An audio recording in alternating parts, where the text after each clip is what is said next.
Okay.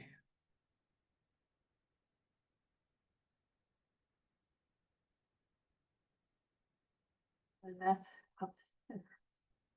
Oh, no, that's. There's the police chief. I don't know why they gotta split it like this. Who's that? Oh, is that the town clerk? Yeah. Well, she looks nice. Clerk or manager?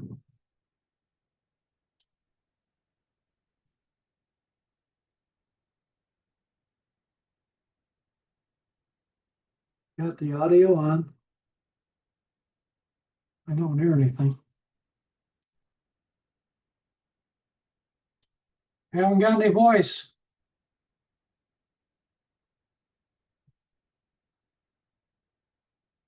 Well, for Tracy. Haven't got any voice. No sound. Do you have yours turned off? Oh, honey, it's right Can they there. hear you? Yeah. Hi, Bruce. There we go. Okay, you're still coming through the app. We're trying to figure, you can hear me though, right? I can see you. I can hear you. Okay. The screen split But though. you're not named here. Why is that? What? Your name isn't there as having, I'm right here, right there. oh, that's you, okay. That's me. Cause I got my thing here. Oh, wait a minute. I'll mute. You better be careful.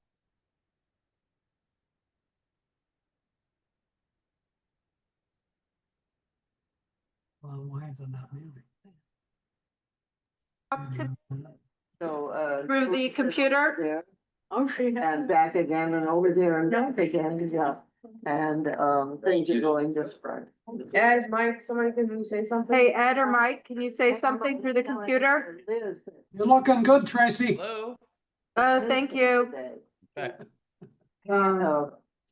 Alex. Go back.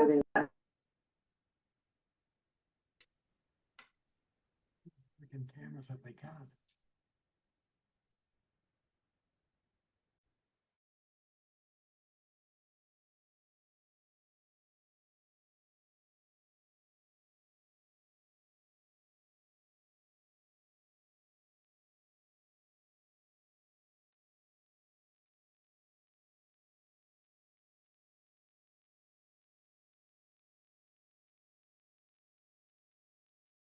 No sound again.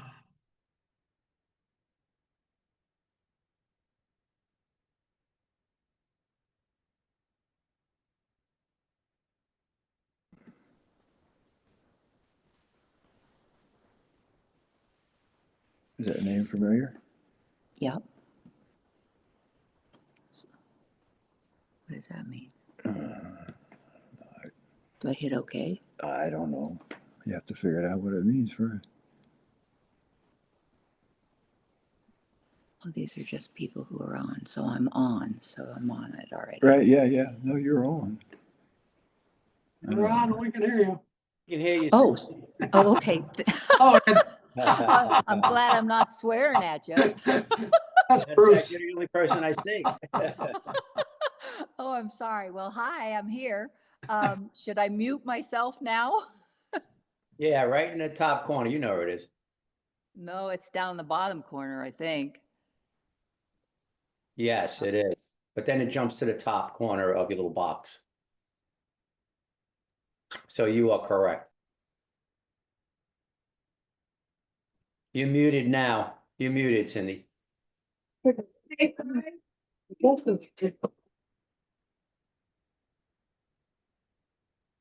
Bruce, Yes, sing me a song, Bruce. I'm here. Sounds good. And you can hear me better now? Yeah, nice and clear. Great, thank you. You're welcome.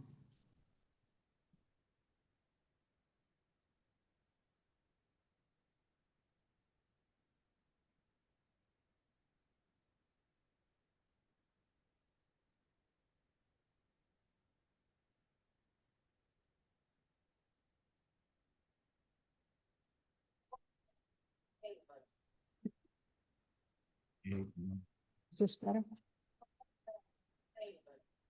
Uh, It is, yeah, and I'll do the, I'll sign out. Okay. I just want to make sure. But do you have enough power? Yeah.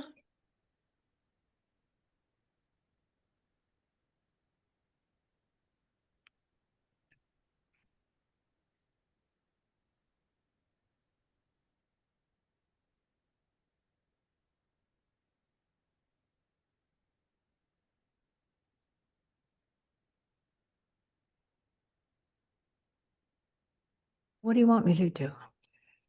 What do you want me to do?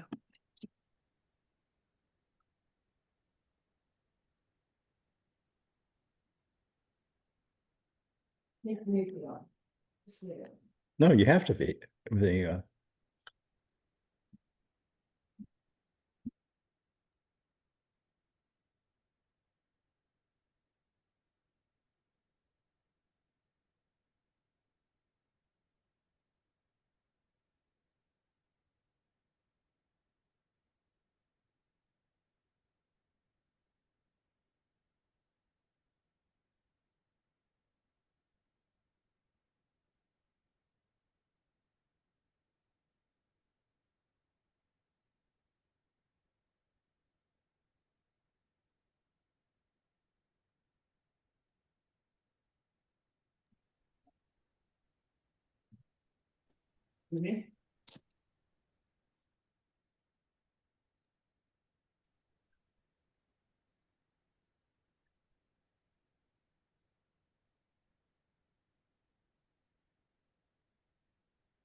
Try it.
Welcome. We're gonna have a little change in the beginning. We're gonna do the Pledge of Allegiance. And right after the pledge, I thought it would be appropriate. We've lost a member of our community, lived here over 40+ years. Dick Tabor, I thought we would do a moment of silence in memory of Dick and his contribution to this community over the 40+ years that he lives here. He was a good friend and neighbor to many, and will be missed by all. So we'll do the pledge and we'll immediately go into a moment of silence. Pledge allegiance. To the flag of the United States of America, and to the republic for which it stands, one nation, under God, indivisible, with liberty and justice for all.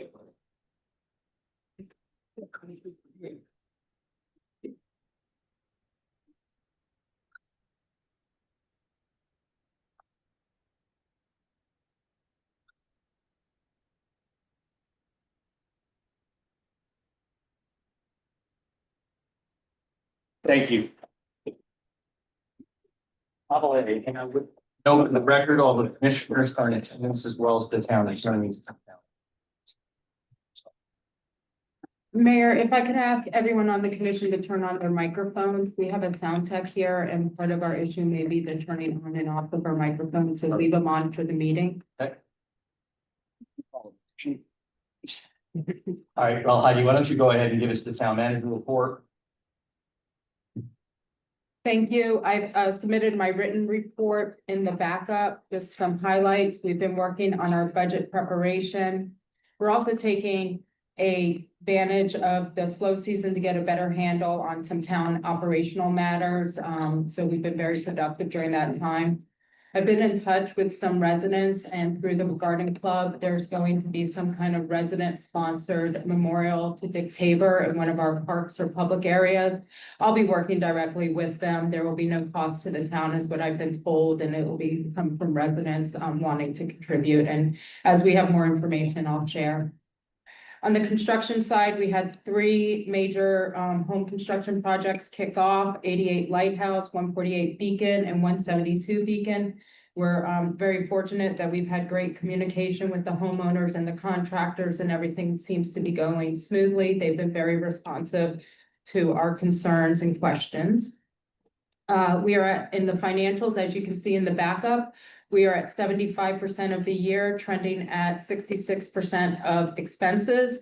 I want to remind you, we have a few end of the year expenses, but nothing too big, things that are in that budget. That includes the walkway we'll be talking about. It is budgeted for, it is within budget, so that gap between 75% and 66% is going to close as we go forward. I'm happy to answer any other questions you may have. Turn to the commissioners. Are there any questions of Heidi on her manager report? Seeing none, no questions? Seeing none, we'll move on. Do you have anything to report on the town clerk? No updates. Chief, do you have anything you'd like to share with us this evening?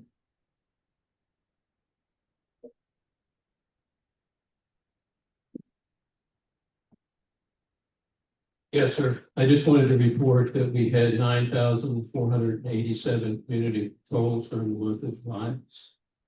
That's all that I have for tonight. Any questions of the chief? Seeing none, let's move forward. Town attorney, do you have anything you would like to report? No report. Any commissioner report? We'll start with Commissioner Rosner. I attended the Florida League of Cities monthly meeting at the Cuesta Country Club, and Vice Mayor Bill Muir spoke about the turtle. He did a wonderful job. Thank you. I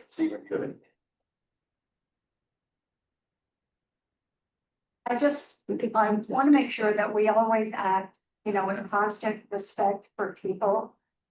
I think that's extremely important. Secondly, uncompromising integrity. I think also that is absolutely paramount. We should have superior financial results, and I can give us examples where we've done well, and I can give examples where there's things that are missing. And then finally, I think we need to be state of the art and breakthrough innovation, especially in the areas of public safety and I can give examples of all these categories. Thank you, Commissioner. Vice Mayor, do you have anything you'd like to report? No. No, report. Nothing. Okay, let's move on to public comment. I only have one card tonight. And with respect to item 6, which is a continuation from our June 9th meeting. We're not going to take public comment during that item. If you would like to address the commission under public comment on that item, you should fill out a card, submit your card now and address the commission. You will have 3 minutes. Don't, that's fine too. You don't have to say anything, but I only have one card here as it stands. Is there anybody online that wants this? I asked, I don't have anybody. So I have one person, it's Lori Jacobs. Lori, if you would like to step to the podium and just for the record, put your address down, that'd be great. We're Jacob 16 Ocean. I understand I was out of town last week and our address was brought up regarding fine. I believe that the town administrator and It is. the town attorney and I had met after a special magistrate. We're going to try to work out waiving the said bond. Since there was work that was being completed and there were a lot of weather issues and acts of God that we could not try to get the deadline of 2 weeks, which is virtually impossible to do that in 2 weeks. I do appreciate it. My husband and I are not litigious. We don't wish to be litigious. I don't want to have to be aware of this matter. There's someone who has a position with the town mentioned that this administration is not afraid of lawsuits and they welcome that. We don't welcome that. We want to be neighborly. We want to be kind. Just out of curiosity, where did you hear that we welcome lawsuits? It's necessary to us. This is the neighborly factor that I'm talking about. If you'd like to ask me after the meeting, I'd be happy to. But the bottom line is, we try our best to comply. A lot of what we were requested was personal taste and personal preference. We've tried our best to comply. And within reason, I believe this town needs to take a step back and show a cup of kindness. This is what the babies in Twitter and Lake Colony to allow people to express their individuality, but also be kind. So I'm hoping that the town administrator and the town attorney will comply with what we discussed after a magistrate meeting. Because my husband and I have no plans to pay any fines whatsoever, because we felt we complied within a reasonable amount of time. What a reasonable person would accept. Thank you. Okay, let's move on. Consent agenda minutes from the town meeting. She just wasn't speaking into it. Second. Made by Commissioner Rosner, seconded by Skula. All in favor, say aye. Aye. Okay, motion passes 5-0. Okay, new business.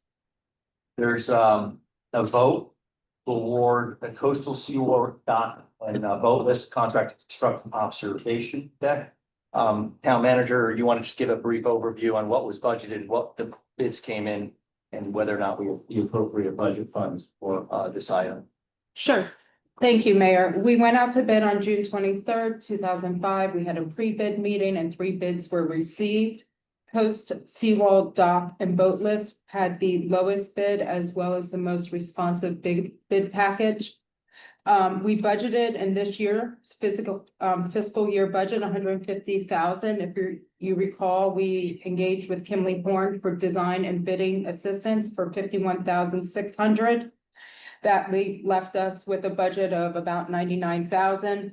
The total bid, which would include both bid alternate 1 for the composite benches and bid alternate 2 for the composite decking and railing, would come to $82,820. And we are recommending that you go with Coast and give us clear feedback on which bid alternates you wish to proceed with.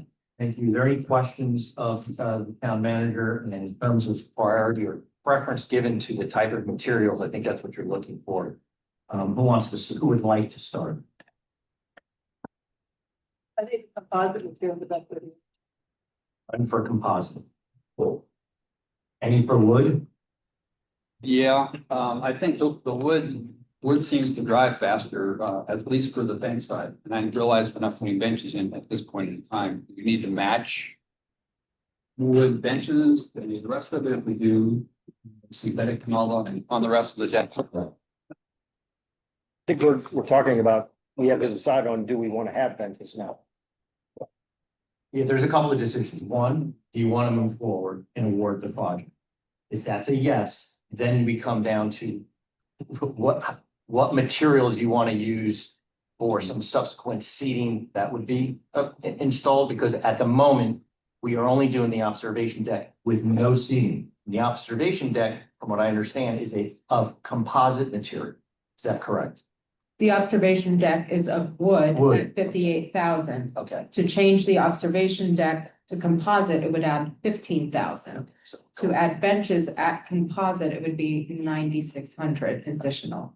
So the direction was go seek bids with no benches. You did that. You have two bids, one with composite, one with wood.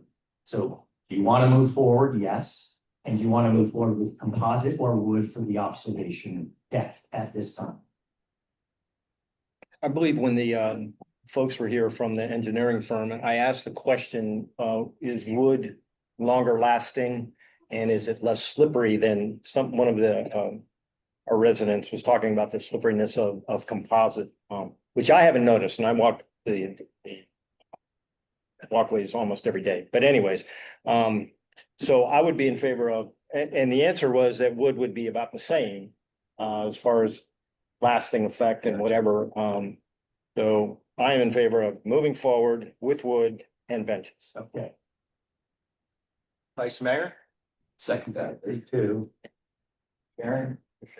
I'm not in favor of moving forward with the deck. I've talked to the neighbors on either side of the deck. They say that the behavior in that waterway is extremely rowdy. And by creating access into our community, we'll be not only disturbing their homes, but endangering the rest of the community. So I am voting against going forward with the deck. Thank you. Commissioner Rosner said. 1 second, please. We're in public. We'll get to the public event. Thank you. Did you have something to Yeah. Okay, so there seems to be consensus. If you have a public comment, if you could come to the podium and state your name and address and address the commission, that would be great.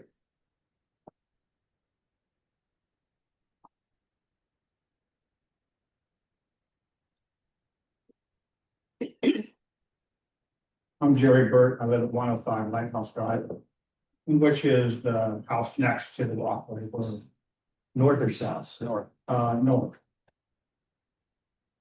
I don't have any problem with building the platform if someone wants to sit there and look, but my concern is one day opening up access through the mangroves. And I know I've been told, because I've asked this before, that there are no plans to do that. But this is how these things get done, okay? And we all know that. Because I know that there are some individuals in the community that would like to have that opened up so that they can access the intercoastal for their paddleboard, okay? But I understand it's only a few people, a couple, and Coral Grove is right up the road. But I can tell you this, being a public walkway, if we do ever open that up, you will not be able to close it. You can't put a gate or lock on it because it's tough. So that means everybody will have complete access onto our property from there. And my son, who knows a lot of fishermen, and I don't know how this got out, but was being asked about it, if they were going to be able to have access from the intercoastal to the ocean. Okay, And and Zach asked me, and I said, no, as far as I'm, been told so far. The mangroves are gonna remain there, and quite honestly, I think they should, they're beautiful, they're over 50 years old, and it'll be a beautiful, nice place to sit. And look out over the intercoastal, and I'm okay with that. In the beginning, I didn't want it for. Whatever reason, I wasn't sure yet, but now that I thought about it, I don't have a problem with that at all. It's a beautiful view. And I have no problem sharing that in this way, but please, we can't open that up. It'll be a detriment to the entire community, not just our house next to it, but it'll not work as we think it is. So that was not the case. Thank you for your comment, and I think I can speak for the commission in that there's no plans to have any type of warning. In fact, there are mangroves out there, as you know, they're protected, so there's no way to do that and accomplish that. So for the record, this commission is on the record that we're not opening. Right. I mean, we're into the future, right? Thank you.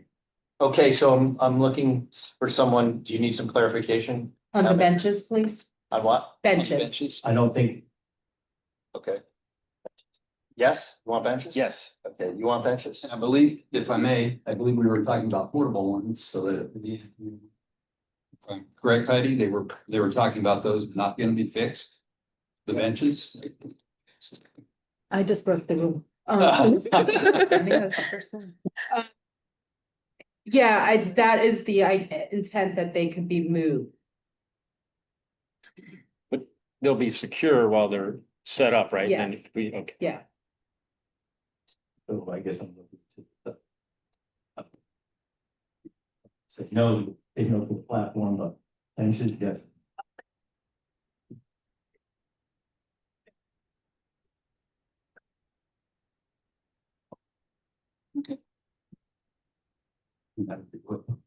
So I move to accept wood benches. And they're movable, but they're secure while they're there, but they can be unsecured. Is that enough clarification in the motion for you? Okay, is there a Second. All in favor? Aye. Aye. Opposed? The motion passes 4-1. Thank you. A lot of decisions there. Yes. Okay.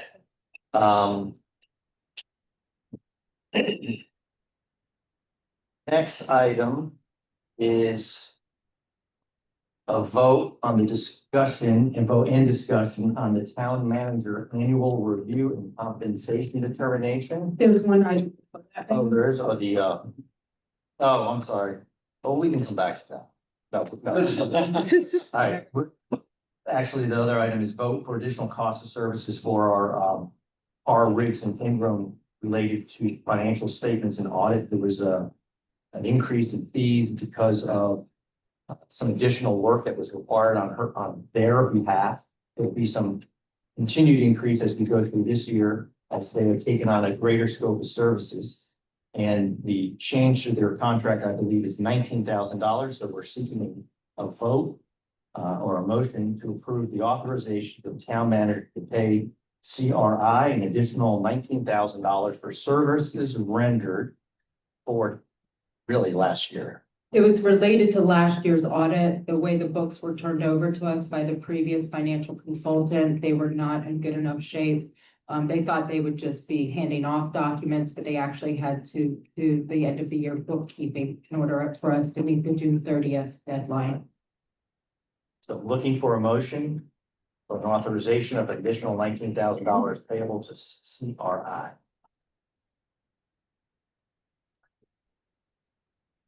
Motion, is there a second? Second. Okay, and is there any public comment on this item? Okay, seeing none. Call the question. All in favor? Aye. All opposed? 5-0. Thank you. Now we'll go to the annual review for compensation for the town manager. There's a backup in the board materials. Heidi, I don't know if you wanted to give kind of an overview. You can for the public, and then we'll return to the commission. Thank you. I first want to preface my comment on this has been a great year. I think we can all agree that the town wasn't clear on what a specific town manager would need to do here.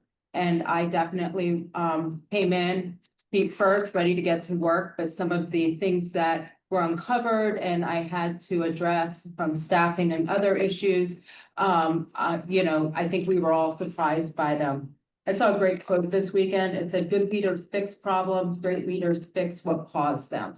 And I think I can say with confidence, I've spent the last 12 months not just fixing problems, but really addressing the issues.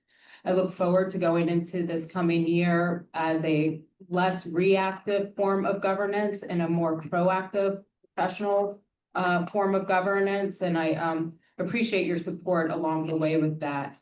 Specific to the compensation, I came in at a salary of $135,000.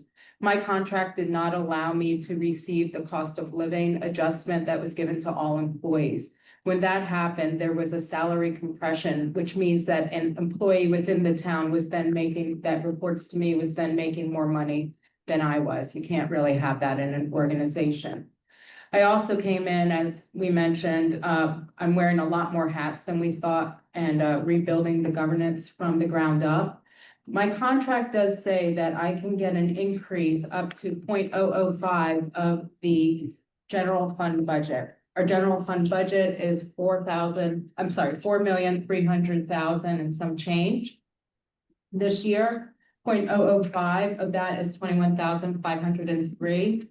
I'm requesting an increase to be activated tomorrow, which is my 1-year anniversary of 21,500. This would bring me to 156,500. This would put me back to close to the level that I was when I left Palmetto Bay to come here. That was my decision. I recognize that, but I have to look out for my own self. And I want to be very clear on the record that I will not walk in here year after year seeking a $21,000 increase. I do not think that's respectful of the position nor the community. But I do think there's an opportunity here to write it. And I seek your support in that increase. Thank you. Thank you. And I would just also mention for the community that you do a study of similar municipalities within Palm Beach County that had a similar budget to what we have. Our town manager was and is underpaid on a relative basis to her peers in the county. It's never going to be apples to apples perfectly. But it does stand out in terms of where the salary is. I'm going to turn to the commission before I say a few words because I don't want to taint anything. So I'll start with Marie if you like. You have an opportunity to ask the town manager some questions, agree or not agree, but whatever you.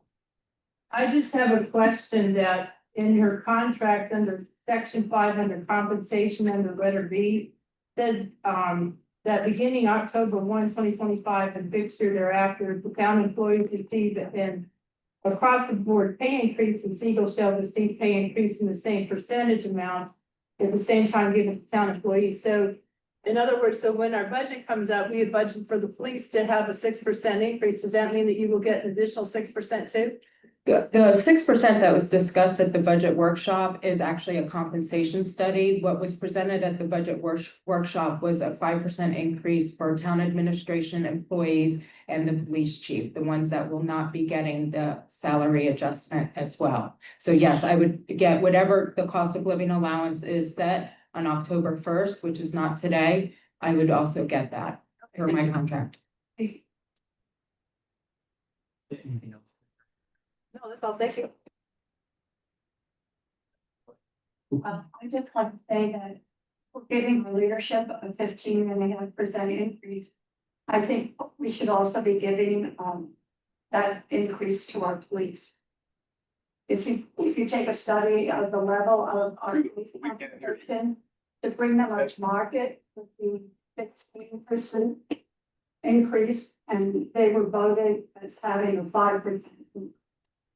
So I really think that our police should receive the appropriate increase. Anything further? That. I just also wanted to comment that we had our annual review of Heidi's performance. We top marks across the board on that. That's also part of this annual review. So I see no problem with the 56,500. That's an increase, considering, as you said, the number of different hats that you are now wearing. Commissioner Schuler. Each of us as commissioners had an opportunity to sit with our town manager, go through, as Bill mentioned, a 7-page thorough evaluation with 9 different areas of evaluation to be considered. Mayor has pointed out the salary comparison from other towns of relative the same size. So I'm in favor of the raise, and I think it's well deserved. Okay, thank you. I would just simply say, based on this, the study that was performed, that you are underpaid, you've done an excellent job with what you have walked in here and had to confront head on. None of the issues that we have found ourselves confronted with and dealing with on multiple fronts had anything to do with you or frankly, a majority of this commission. You have, and your staff has taken on everything head on and addressed all of the problems. I'm pleased with the headway that we have made thus far. There's still work to be done. It's never finished. It's a journey. There's always going to be something new, but I do like the professionalism. Not everybody may agree with the direction of this commission or with the direction that the town manager provides. And some of these issues are thorny, uncomfortable, because you're dealing in a small community and a lot of people like to talk. But I know from experience that Heidi's door is always open and you can sit and talk and have a professional conversation with anybody that desires to. So I intend to support the increase at this time, and I would be looking, first off, is there any public comment?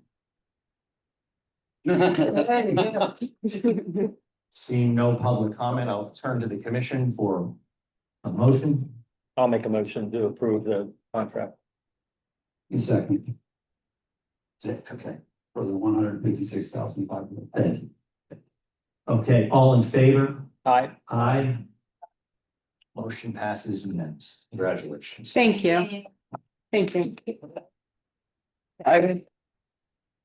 Okay, so the next item is continued hearing from our June 9th meeting. There is this is going to be a little unusual. Some members of the public in the sense that this is going to be essentially a trial. There's going to be evidence, there's going to be cross-examination. Each side have an opportunity to present their case. There'll be cross-examination.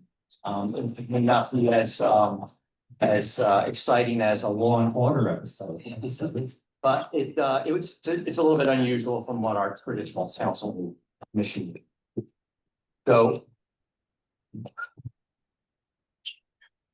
essentially, the town and its council is going to put on their case, which will include submission of evidence, cross-examination, witnesses, calling witnesses, and then essentially Commissioner Rosner's counsel will have the opportunity to do the same.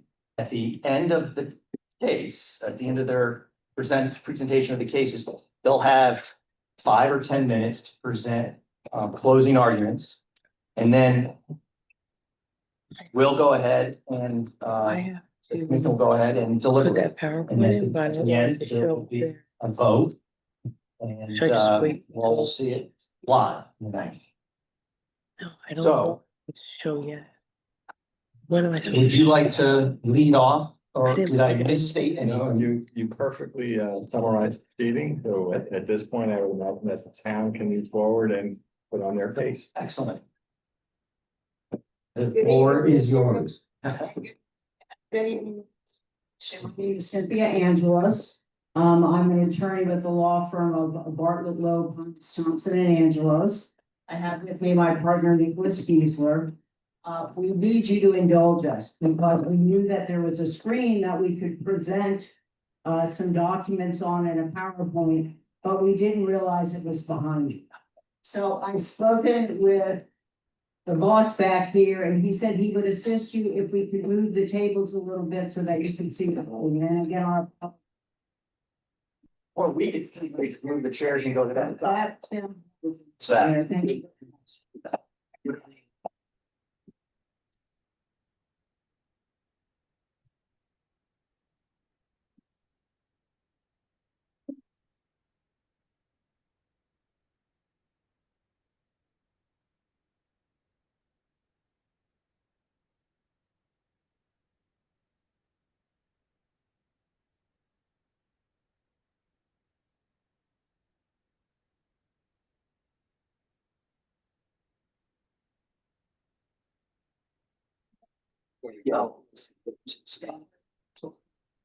I haven't. So do I have the ability to control it? I don't have the clicker. I can give you the mouse. Will it work from over there? It should. You do have it? Let's get. I have the clicker. Hang on. So. You want me to just bring it up?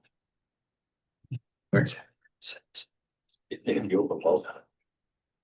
Do you get hurt? Yeah, it should.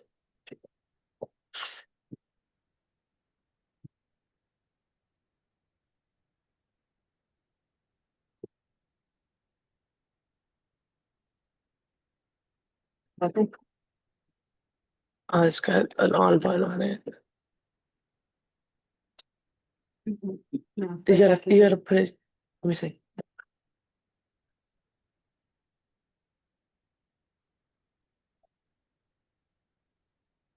Jackie, do it, just say. Yeah, next slide. Yeah, let's do next slide. Keep it going. Are we sharing the screen with Zoom? No, because hang on 1 second.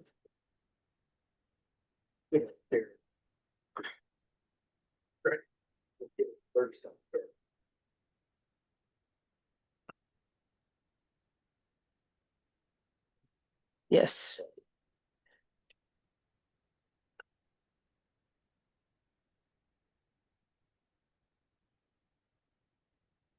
Thank you, Mr. Mayor and fellow commissioners.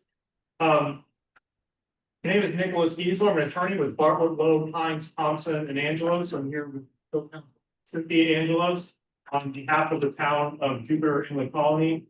As the mayor intimated, this is a little bit of a more formal proceeding than normal. I will say that I've been in my share of courtrooms. I've never had a view quite like this from where I'm speaking. So, but there are some formalities that we need to maintain, including the entrance of evidence, to make sure that we maintain a record of tonight's proceedings.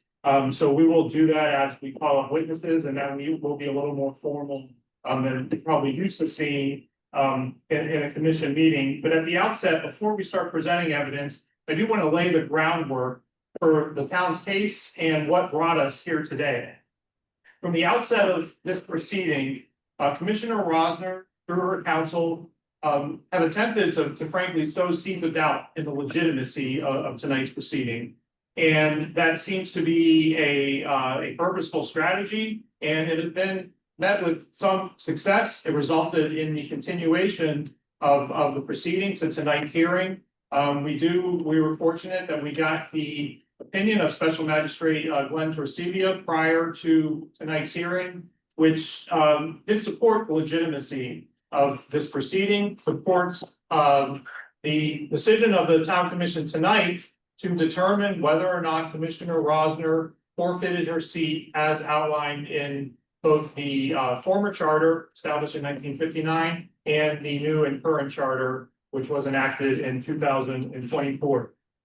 What we haven't heard from Commissioner Rosner nor her counsel, and I don't expect we'll hear it tonight either, are any explanation or any evidence that Commissioner Rosner's conduct under the previous charter was permissible, either by the old charter or by the new charter.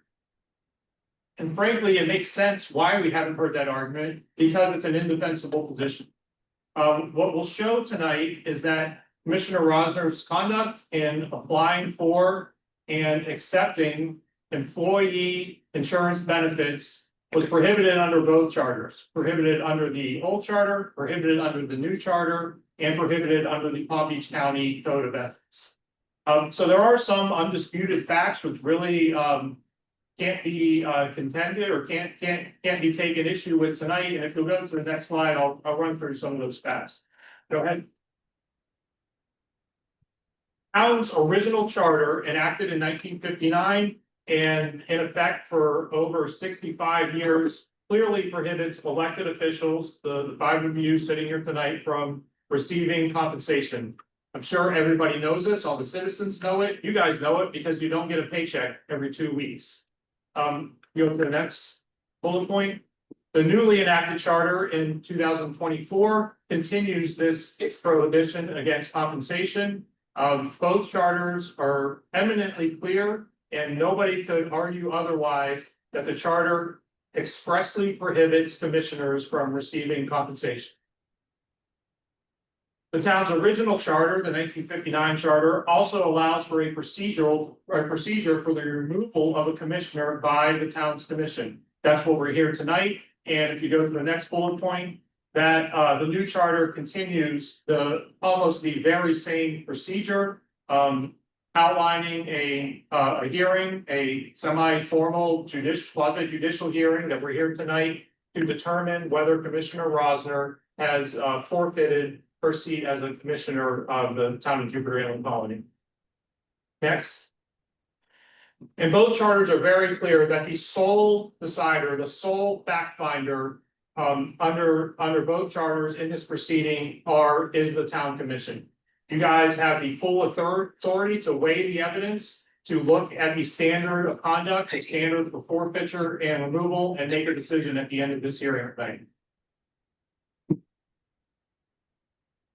So what are the facts that lead you to your decision tonight? On July 7th, 2022, Commissioner Rosner voluntarily signed an employee benefits election form to receive, and she accepted insurance benefits that are clearly only authorized for paid employees of the town. Okay. And we'll show when we enter this document into evidence, the top of the election form says employee election form. We know from the town charters, everybody on the dais here knows, the elected officials are not employees of the town. You're not compensated, you're not employees, you're elected officials.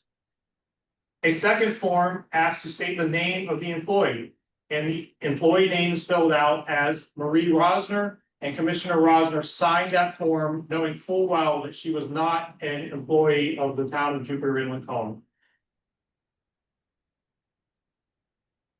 Because of this election and because of the acceptance of the insurance benefits, the town paid in excess, fronted the cost of over $6,000 for Commissioner Rosner's insurance premiums. This compensation was paid straight from taxpayer funds. This town, it's a small town, it's not a multinational corporation. That $6,000 does not come out of some fund, some ambiguous fund that nobody knows where it comes. It comes directly from the bank accounts of the residents of this town through their taxes. Taxpayers pay taxes. There's a duty of care that's expected with their taxpayer money. It's understandable that sometimes you pay taxes and maybe the jurisdiction, the commission you pay to might do things that you don't agree with. It might do things that they think are for the benefit of the town that you don't agree with. And that's why elections are held, and that's why commissioners end up getting elected in or out of office. That's not what happened here, though. Only one person benefited from Commissioner Rosner's conduct, and that is Commissioner Rosner. That money went directly to pay for a benefit that she was prohibited from receiving, and nobody else got any benefit from that other than Commissioner Rosner. Receipt of employee insurance benefits is considered compensation under Florida law. We will present case law that shows that and Attorney General opinions. It's in violation of the original town charter, the new town charter, and the Palm Beach County Code of Ethics. Commissioner Rosner only fully reimbursed the town after the matter was discovered by the town manager, after the town manager referred the issue to the town commission and to the Palm Beach County Commission on Ethics. This is a situation where there was a clear decision from Commissioner Rosner. We either hope that this slid by or hope to ask for forgiveness after it was discovered. A full 2 years went by from the last reimbursement payment in 2023 until Commissioner Rosner fully reimbursed the town. And this was a full year after she canceled the policy, clearly showing an intent that she was never going to pay this money back until it got discovered. This is a screenshot of the town's original charter, and you can see the highlighted section. This is Article 3, Section 15 of the charter. And the highlighted section says all elected officials shall serve in their elected and appointed capacities without compensation or salary. The charter that was in effect at the time of Commissioner Rosner's conduct could not be more clear that compensation was prohibited for elected officials. The town's new charter carries over this prohibition in two separate sections. First is the section you see highlighted there. It says, no present or former elected town official shall hold any compensated appointed office or employment with the town until 1 year after leaving office. And again, no employment, and Commissioner Rosner signed the election form falsely as an employee of the town. There's also a section 601 of the new charter, which states in part that the officers and employees of the town should be independent and impartial, and their offices should not be used for private gain other than the remuneration provided by law or by ordinance. As previously argued, the only gain here was for Commissioner Rosner, and there's no law or no ordinance of the town that she can point to that authorizes receipt of such insurance benefits. The town's original charter allowed for the removal of a commissioner for misfeasance, nonfeasance, malfeasance, or any conduct of an immoral or criminal nature committed while holding office. These are somewhat amorphous terms, but they are defined by law. Remember, this charter was written in 1959. There's plenty of case law that explains what malfeasance means. We will provide this case law to the commission, and for the record, one case in particular from 1976 states in plain language, a city official's violation of express prohibition in a city charter is a sufficiently illegal act to constitute malfeasance within a recall statute.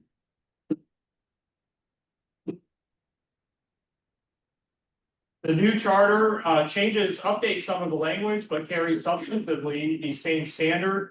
Forfeiture of an office may be found if a commissioner violates an express prohibition of the charter or is found to have violated any standard of conduct or code of ethics established by law for public officials. And again, both charters authorize the town commission as the sole judge to determine removal, and those standards are both put up on the screen for you.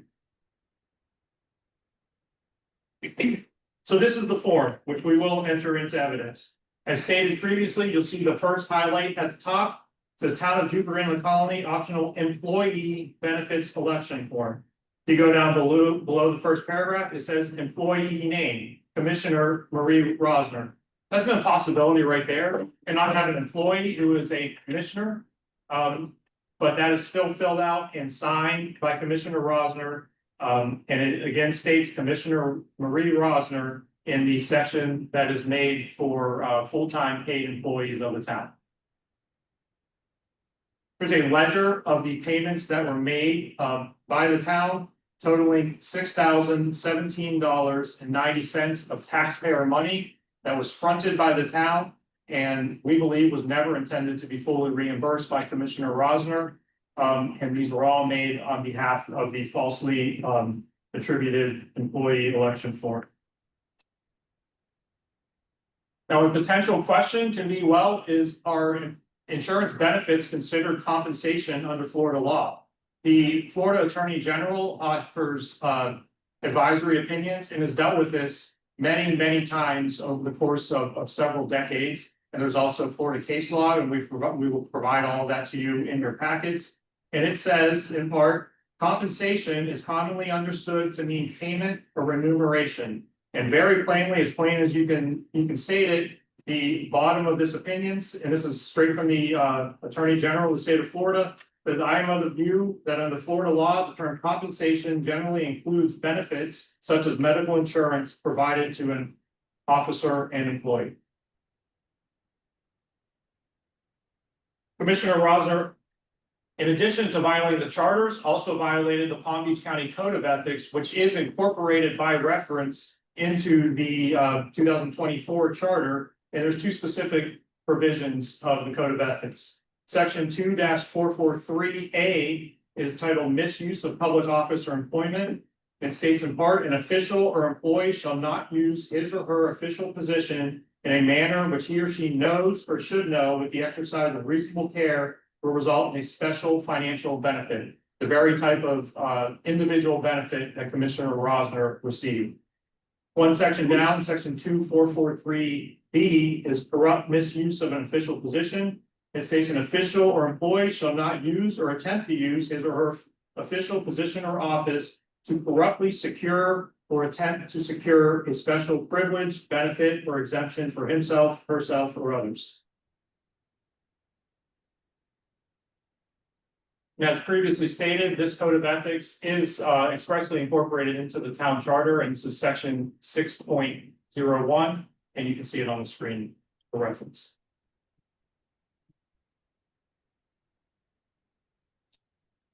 And final part of this portion of the presentation, this is the final check that Commissioner Rosner issued to the town to fully reimburse the payments that the town made for her. You'll notice the date of that, May 7th, 2025. As previously stated, the last payment she made for this was over 2 years ago in 2023. She canceled the insurance policy in 2024, more than a year before this payment was made.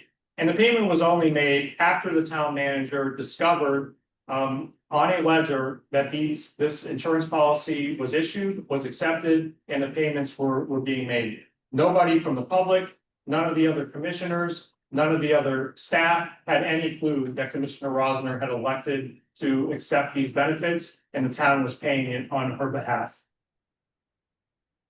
So we'll show you all this evidence as we put forward our case. But almost as important are the things that you won't see entered into evidence.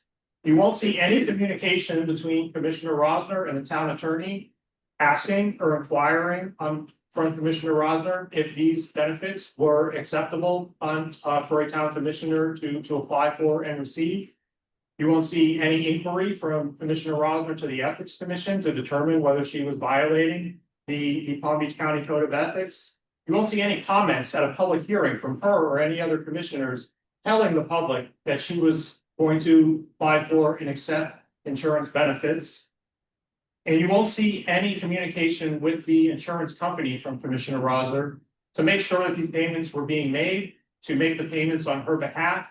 None of this existed because Commissioner Rosner purposely did this in secret, outside of the sunshine of the public, because she knew it was in violation of the charter, but decided to do it anyway. So with that, we would like to begin our presentation of evidence. I have binders with all the exhibits that for everybody. Why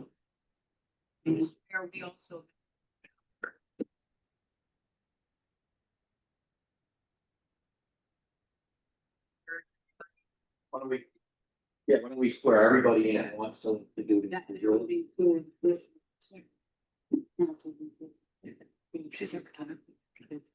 Yeah.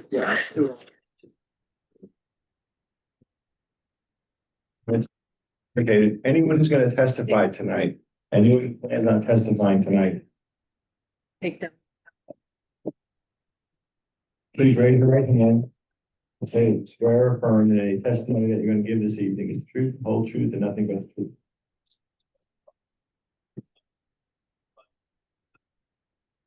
So sure, anyone who's gonna testify tonight, please swear or affirm that any testimony that you're going to give this evening is the truth, the whole truth, and nothing but the truth. 1, 2, 3. And someone on. And Chip. Chip. Someone on the screen? Yeah. Yes. Block. He's sworn in. Yes. Mr. Block, did you hear the oath? Yes, I can. He's muted. Yeah, did you hear the oath and do you agree? Unmute. Jack, Unmute. I can ask him to unmute. I can't unmute him. do it on the 3 buttons to the side of them. I believe I'm unmuted now.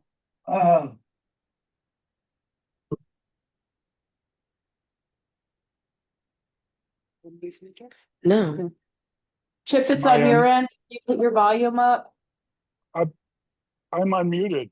I can hear He's Chip. unmuted. I can hear him. I'm not muted on my computer. We're not hearing you, Chip. Can you go out and come back in, please? Go out and come back in? What do you mean? I think they want you to shut it down and then come back, sign back in. Okay, I'll try that. Yeah, it's showing he's not muted, but we're not getting a sound. If you want, you can move Yeah, forward, but why don't we otherwise. move forward and then we'll figure out the technical issues, so you kind of. Exhibit that I can pass out to the commission and to the records coordinator. Perfect. Please do.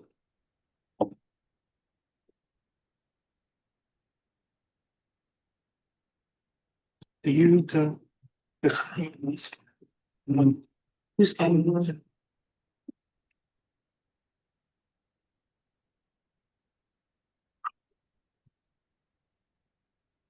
They're gonna want us in town clerk.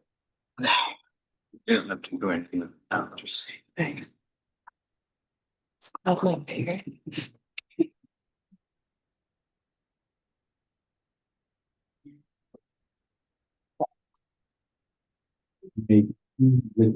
Calling more witnesses. Thank you. So the town first witness will be town manager Heidi Siegel.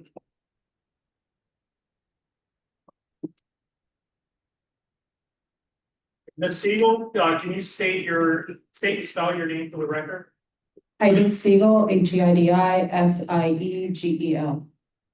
Ms. Siegel, have you been sworn in for today's proceedings? Yes, sir. And can you give a brief history of your work history, what led you to this position you're in today?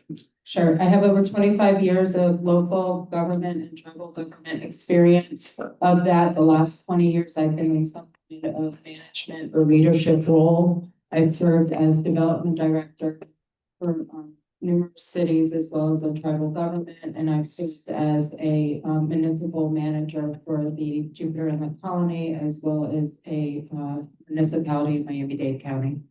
I'm a certified city manager through ICMA as well as a certified planner through the American Planning Association. Thank you. If you look in the exhibit binder, you see what's at exhibit number 1. Yes, Can you tell me what that document is? that is my resume. I would like to submit exhibit number 1, Heidi Siegel resume as an exhibit in this proceeding. No, okay, not gonna object to any. Okay. Submitted exhibit 1, Heidi's resume. Okay, Ms. Siegel, what is your current job with the town? I am the town manager. And what are the duties of the town manager? I oversee all of the day-to-day operations of the town. I execute all of the policies that are set by the town commission and I supervise staff. Is one of your duties to review town finances? Yes, And how do you do that? constantly working with our financial consultant on looking at our bank accounts as well as invoices and updating policies. And in the process of performing that duty, did you uncover anything that's relevant to tonight's proceedings? Yes, we were organizing files at town hall. We had inherited a lot of paperwork and in the course of organizing. Okay, those I'm back. files, Can you hear me? Can you hear me? We can hear you, Chip. Can you hear us? Okay, yes, I can hear you. Okay, we're not ready for you yet. We'll let you know when we're ready, but I'm glad we can hear you. Stand by. Sorry. I'm also the AV director and I'm just kidding. The sound engineer. Chief Audio Engineer. Yeah, chief audio engineer. So I believe you. We're telling the room what you uncovered with. Yeah. We were organizing paperwork in the back room, lots of paperwork and files left over from previous staff and administrations, and I came across a piece of paper that talked about optional employee benefits that referenced Commissioner Marie Rosner. And find, when you uncovered that piece of paper and did further investigation. I went back to previous invoices for the supplemental insurance. And noticed that there were 2 elected officials on the invoices for this policy in addition to town staff.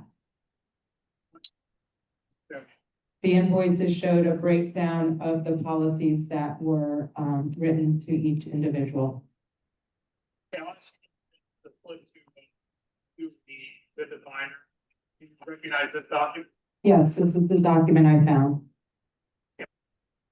This is the Town of Jupiter Inlet Colony Optional Employee Benefits Election Form.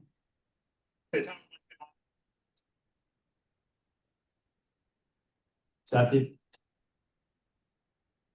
And can you tell me, at the top of the form, it says Town of Jupiter Inlet Colony Optional Employee Benefits Election Form. Is Commissioner Rosner an employee of the town? No. Has she ever been an employee of the town? No. And under employee name, if you go below that first paragraph, what is the name listed? Commissioner. And is Commissioner Rosner eligible to receive insurance benefits from the town? My administration. Is there any provision of the town charter that permits Commissioner Rosner from receiving employee benefits? Yeah. Is there any ordinance that you know of that permits Commissioner Rosner from receiving insurance benefits? Yeah. If you go all the way down to, it says approved by, and then there's a signature, and who is that signature? The first one says Marie Rosner. And did you believe this to be a valid and legitimate signature of Marie Rosner? Yeah. And how do you know that? Did you compare this with any other signatures? Yes. How many do you say? I would at least 3 for election form, the check submitted to the town, as well as my annual review. And did you find those signatures to be the same? Yes. If you'll flip to exhibit number 3. This is a composite exhibit made up of over 100 pages. Do you recognize what these documents are? Yes. What is it? These are the invoices regarding insurance. I would like to offer this as exhibit number 3. Accepted. If you'll turn to, I guess it's the 3rd page of the exhibit. You'll see there's a highlighted portion that says Marie Rosner and then $274.76. You see that? Yeah. What is that? Oh, That's the total for the policies that she signed up for. and is that the total for her entire enrollment or is that 1 month's total? That's the 1 month total. So if we flip through all these pages, are these all the months that the town was paying insurance benefits, a premium for Commissioner Rosner? Yes. And how are those payments made? By check. How was what fund make those payments? The general. And how is the general fund funded? In this town, it is funded primarily through the ad valorem. So that's taxpayer money? Yes. Property tax. So if you flip all the way to the last page of this exhibit, you see a spreadsheet Yes. and the $6,017.90. What does that number represent? That is the total premiums paid on behalf of Marie Rosner. each of those dollars paid by the town out of the taxpayer general fund? Yes. So after you discovered the insurance policy enrollment, did you reach out to Commissioner Rosner? Yes, I did. How so, and what did you discuss? I asked her for a meeting. She was working, so we did a quick phone call and I let her know what I had found. There was under an obligation to confirm the mission. And that if necessary, I would be invoking whistleblower protections. And in that conversation, did Commissioner Rosner attempt to deny voluntarily enrolling in the insurance plan? No. After that conversation, did you send an email to the commission? I did. You'll turn to exhibit 4.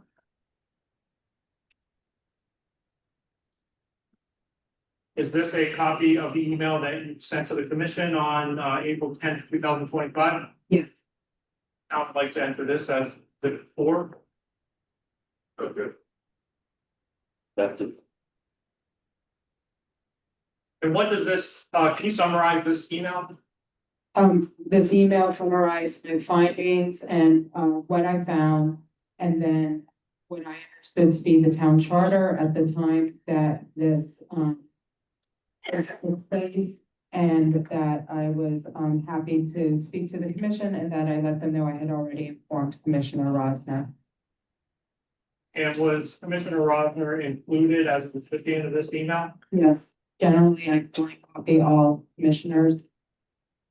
After the email was sent on April 10th, 2025, did Commissioner Rosner reach out to you in any way to attempt to deny that she voluntarily enrolled in the insurance plan? No. Did any of the other commissioners reach out to you and express to you that they felt her enrollment in the plan was permissible? No. Did you report Commissioner Rosner's conduct to any other entities other than the town commission? Yes. Who did you report it? On April 28th, I reported it to the Palm Beach Commission on Ethics. And to your knowledge, what has the Commission on Ethics found to this point? My knowledge is that they have found legal sufficiency to begin an investigation. If you flip to exhibit 5, the exhibit binder is, well, can you tell us what this document is? This is a memo that references them finding legal sufficiency and that they were going to begin the investigation.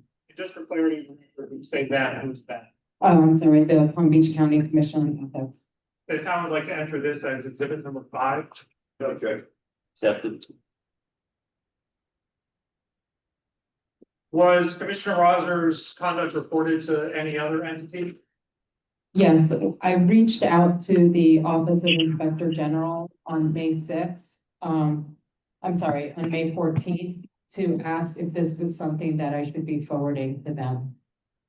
And to your knowledge, that's the Office of Inspector General of any investigation? They did on May 20th. They sent me a letter saying that they were engaging in an investigation of the use of our insurance benefits and other activities of both Commissioner Rosner and former Mayor Daniel Comerford. If you flip to exhibit number 6, can you tell me what this document is? It is a letter sent from Marie Rosner's town email account to the Inspector General. And how did you get this document? While looking for documents related to combined insurance for the Commission on Ethics investigation, I came across this on the email server. The town would like to offer this as exhibit number 6. Accepted. Okay, so if we look at this letter in the first line, says I was approached by then town commissioner Kevin Lucas regarding participation in a group insurance policy. Is this group insurance policy the policy that we entered into evidence earlier? Yeah. And what does that mean, a group insurance policy? That it has coverage for more than one individual. And who is the group that this letter is referring to? The town employees. Is Commissioner Rosner, as a town commissioner, permitted to be a member of that group? No. If you look down at, the last full sentence of that paragraph, it says, I agree to enroll. See that? Yeah. Have you seen anything in your investigation that shows you that Commissioner Rosner was, coerced or, otherwise fooled into enrolling in this policy? No. And then the last clause of that paragraph says that she acknowledges that I would be personally responsible for all premium payments. See that line? Yes. Did Commissioner Rosner make the payments, the premium payments for this policy? Who made the payments? The town did. And did Commissioner Rosner reimburse the town for those payments? No.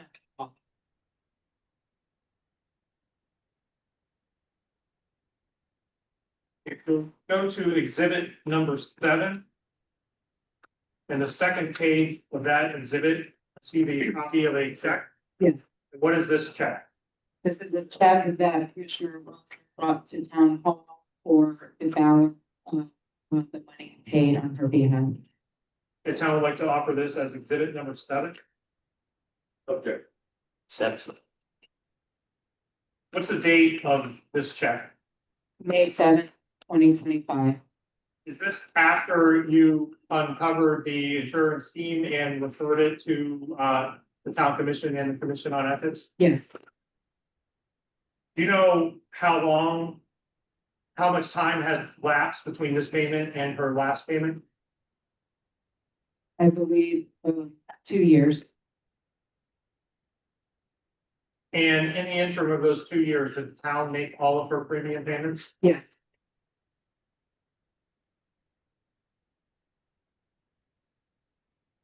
To exhibit number 8. Do you recognize this document? Yes. What is this document? This is the original, what we call the old town charter.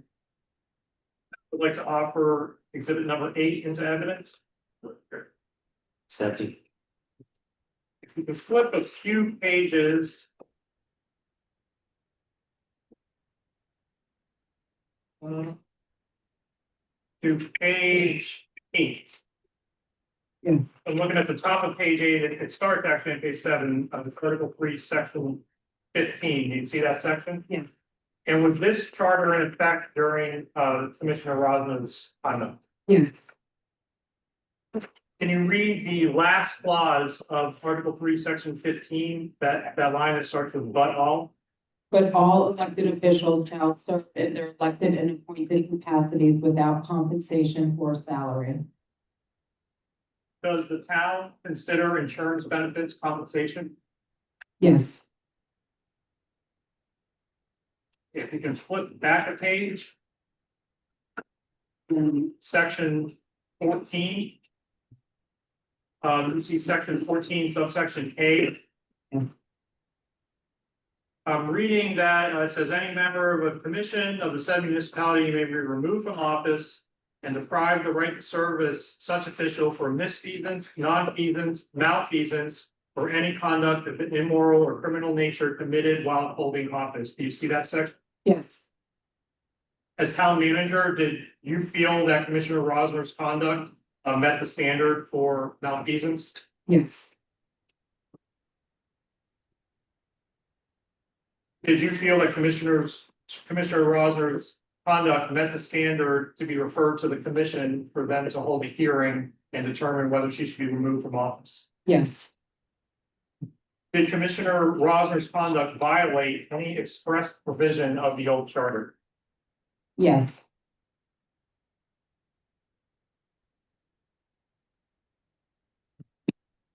And does the old charter provide that the town commission is the sole authority to determine whether she should be removed from office? Yes. If we go to exhibit number 9.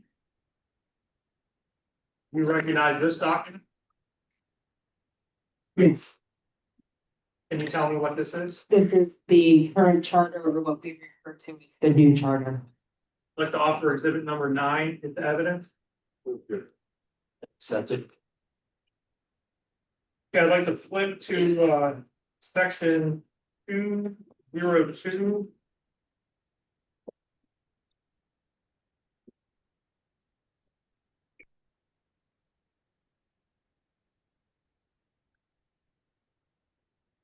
And they'll go to it says page 5 at the bottom. This is 202 F. Yes. And can you read me what the last line of that section under prohibition says? No present or former elected town official shall hold any compensated appointed office or employment with the town until 1 year after leaving office. So does this provision, the provision of the old charter that prohibits elected town officials from receiving compensation? Yes. If we can now flip section 6.01.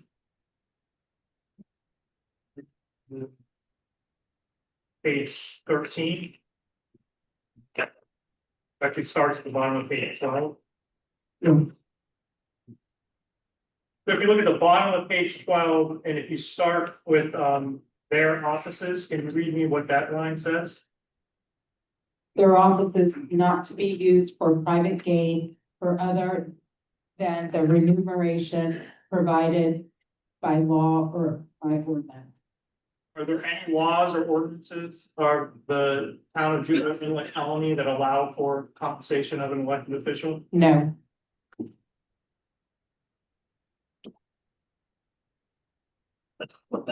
One other section of the new charter, we'll say it's 6.01.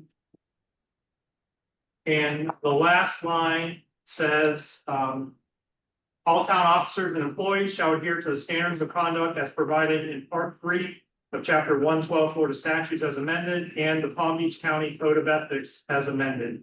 Oh, so are the Palm Beach County Code of Ethics incorporated into the new charter? Yes.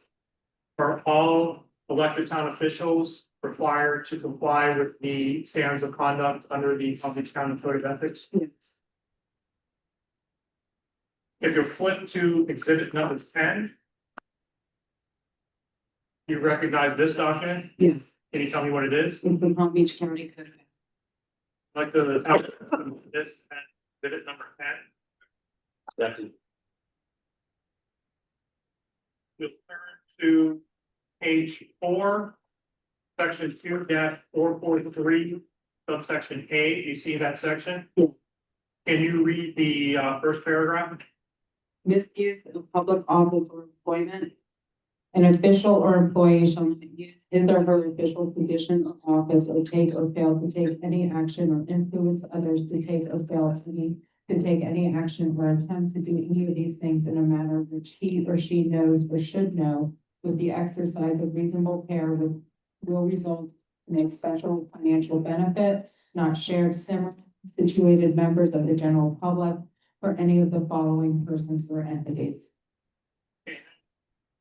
The next page on subsection B, titled corrupt misuse of official position. Can you read that paragraph as well, please? Corrupt misuse of official position. An official or employee shall not use or attempt to use his or her official position or office or any property or resource which may be within his or her trust to corruptly secure or attempt to secure a special privilege, benefit, or exemption for himself, herself, or others. For purposes of this subsection, corruptly means done with a wrongful intent and for the purpose of obtaining or compensating or receiving compensation for any benefit resulting from some act or omission of an official or employee which is inconsistent with the proper performance of his or her public duties. Would a violation of either of these sections of 2-443 of the Code of Ethics also be a violation of the town charter? Yes. Okay, if you don't mind flipping back to exhibit 9, the new town charter. We'll go to section 2.02 H2, and this is on the bottom of section, it's on page 5. Yeah. You see the section that says forfeiture of office, and it says a member of the commission may forfeit the office if the member, and then number 2 says violates any express prohibition of this charter. Yes. And then if you flip to the next page, number 4 says is found to have violated any standard of conduct or code of ethics established by law for public officials. Do you see that section? Yes. Did Commissioner Rosner violate either of these two sections? Yes. If you go down, the last full paragraph of that section, it says the commission shall be the sole judge for the qualifications of its members. See that? Yes. So is it the commission's job tonight to determine whether the evidence shows that Commissioner Rosner has forfeited her seat? Yes.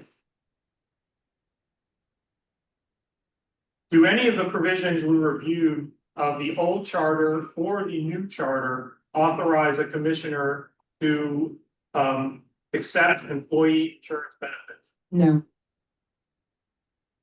Are there any provisions of the town regulations outside of the charter that authorize a commissioner to accept employee insurance benefits? No.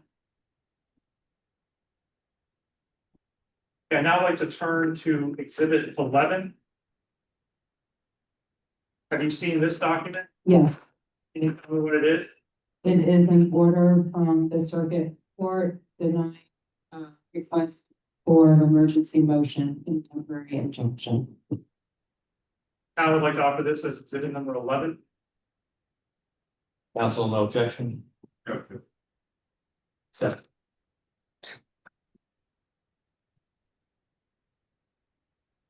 We'll flip to exhibit number 12. If you go down the top of this exhibit is a forwarding, but I'd like to ask you about the bottom where this is an email. It says from Marie Rosner to Heidi Siegel. Do you recognize this email? Yes. And what was your understanding of what this email says? Would you like me to read it? Please. Dear Heidi, why is the town not accepting service? Govern yourself accordingly. Please advise promptly. Sincerely, Marie Rosner, Commissioner. Can you provide? Well, actually, first, I would like to enter this email into evidence as exhibit. Accepted. Thank you. What was your understanding of what Commissioner Rosner was attempting to convey? I believe she was asking me or implying that the town did not accept some kind of court service. Do you know why she was encouraging the town to accept service? I believe a summons had been filed, however, it was never served upon the town. Just a couple of housekeeping items.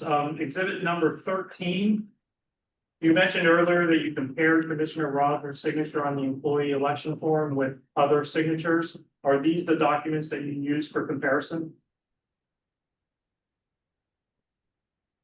Yes. The town would like to offer exhibit number 13 evidence. Yes. So I have no further questions for Ms. Siegel, but I would like to enter a couple other documents into evidence. One is the backup documents that were provided to the commissioners and the public as part of the agenda of tonight's proceedings. Any objection? I believe you're referring to the presentation. No, so the backup documents that they're part of the agenda. Oh. Okay. Second. And I would like to also patient given at the outset of as one. So. I have no further questions. Thank you. Do we have any other town witnesses you want? Tradition, pretty good prospect. Okay.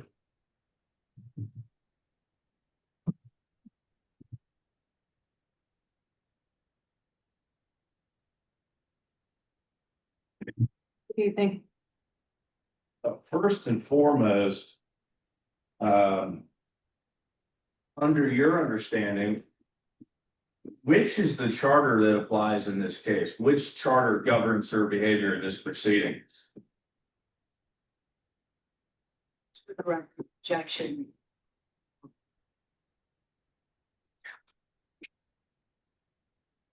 You still have to answer the question. I don't think I can answer as far as what applies during this proceeding. That's the legal counsel. So just to be clear, you're asked a very long series of legal questions and you gave pretty confident, very direct answers on specifically legal questions. But this legal question, you don't have an answer for, is that correct? You asked me what advice during this proceeding. I think that has been already governed by, Mr. So Torsidio. the standard for removal that you're advising this commission to apply, is it the standard under the old one or the new charter?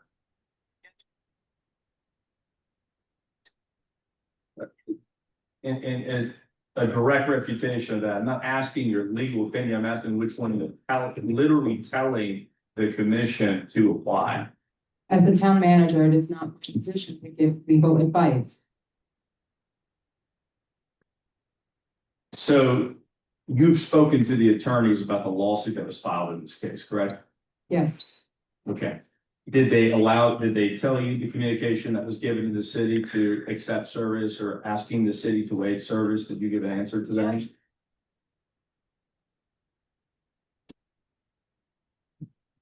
I think you should sustain that objection. Presuming that it was, unless you can lay a foundation. Okay. Why it's not. So we don't really know which charter is being applied here. Are we trying to apply both charters at the same time? Is that what's going on? I'm literally asking, I'm trying to find out which charter is actually being applied.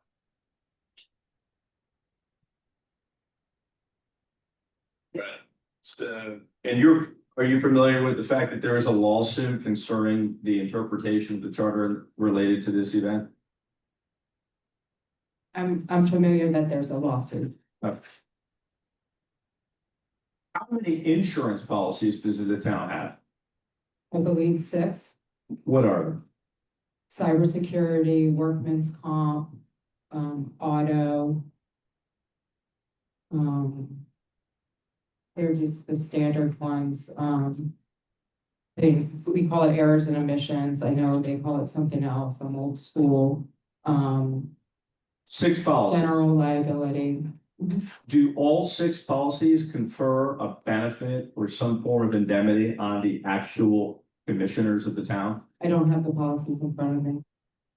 So I'm just gonna go through them. Does the errors and omissions policy confer a special benefit to the commissioners who serve the town? I do not have the policy in front of me. Does the policy regarding auto and other liability within the town apply to the commissioners of the town? I do not know.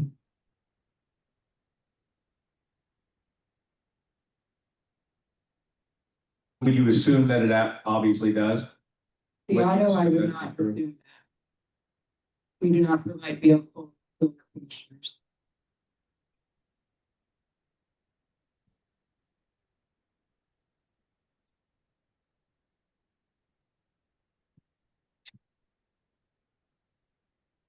Isn't it true that Commissioner Rosner paid for the benefits at hand here? She reimbursed the town, yes. Correct. Do you have any specific knowledge that she knew? Is it your belief that she knew that she owed money to the town at some point in time before she paid? I do not know. Okay, so just to be clear, you don't have a reason for believing that she knew she owed money at some point in time, but refused to pay that money, correct? I believe she intended to pay because it is on the form of what she would pay bi-weekly. Which form?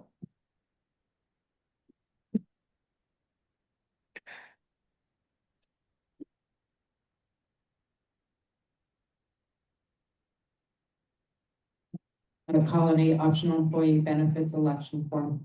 Okay, and when was she given this form? She signed this form on July 11th, 2022. And you know for a fact she has retained this form? I do not know. Okay, and how much does that form say that she owed to the town? $325.63 per month. And how much total did she pay the town?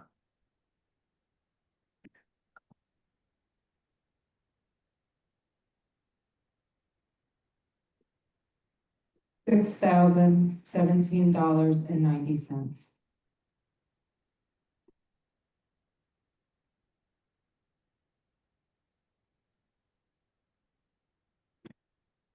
I don't know when it was that she learned that she still owed any money to the town or this insurance company, correct? I do know when I spoke to her on April tenth, I informed her that I had identified 2 checks that had been paid, but there was still a balance based upon that. And what did she say?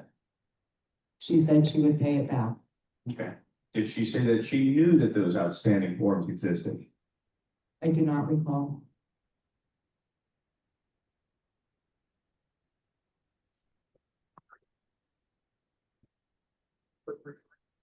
Certain.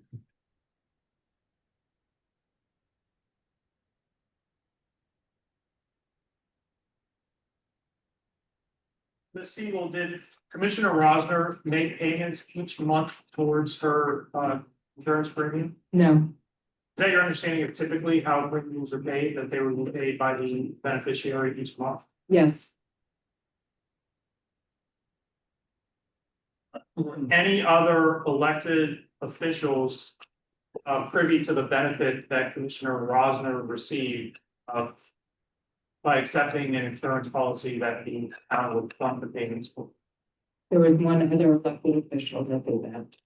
Or any of the officials sitting today privy to that, like, say, benefit? No. Thank you. Mr. Mayor, I'd like to call Milton Block. If I recall correctly, he doesn't sworn in. Ms. Bach, will you please swear or affirm any testimony you'll give tonight will be the truth, the whole truth, and nothing but the truth? I do. Thank you.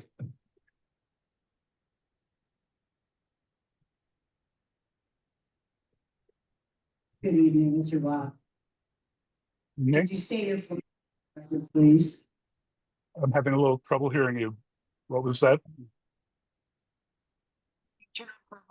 What, Could you state your full name for the record, please? Milton Joseph Block Jr. Okay. Mr. Block, are you a former member of the town commission of Juniper Hall? I can't understand you.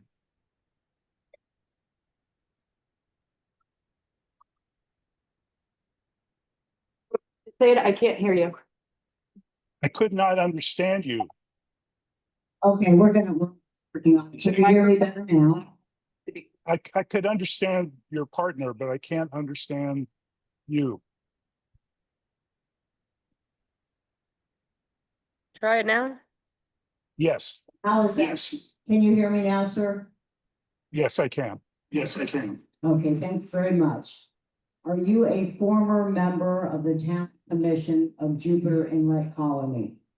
Yes, yes. And when did you serve on the town commission, please? From 2011 until 2023. Okay, some 12, 13 years, is that correct? Correct. Were you, during your service, did you have the opportunity to serve with Ms. Rosner? Yes, in 2022 and 2023. And what was your position with the commission in 2022? I was the vice mayor. Do you receive compensation for serving on the commission? No, Is it a voluntary position, sir? yes, Is that a requirement of your charter? yes, Do you believe that your entire commission was aware that you were not allowed to receive compensation? yes,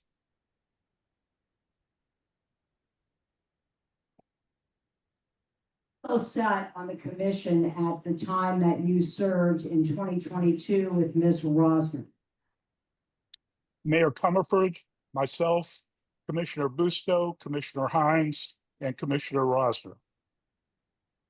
Okay, and Mayor Comerford, he has since resigned, is that correct? Sorry, would you repeat that? former Mayor Comerford, has he since resigned from his position? Yes, in June 2023.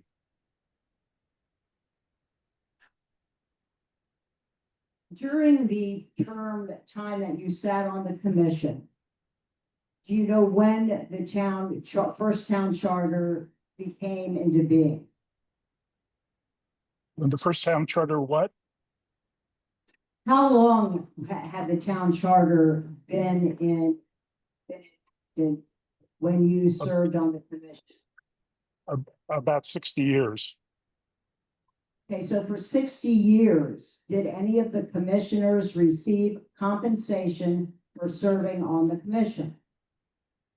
As far as I know, no commissioner received any compensation. And during that time, did you ever serve as an employee of the town? No, Could you serve as an employee of the town while sitting as a commissioner? no, Was that too part of the, both charters, to your knowledge? yes,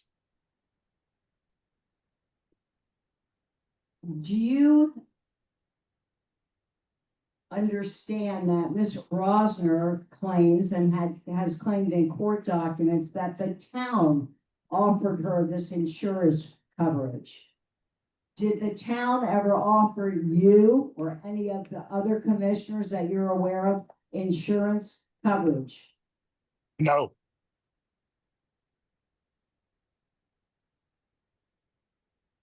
Did Ms. Rosner hold any special position as a commissioner, any elevated position that you know of that she would be given or offered by the town insurance coverage? no, Was there ever a discussion at a public meeting about giving Ms. Rosner insurance coverage? no, Was there ever a budget item or line item showed in a public meeting that afforded Ms. Rosner insurance coverage? no, Do you have any idea why Ms. Rosner would be singled out by who she's referring to as the town to receive insurance coverage? no,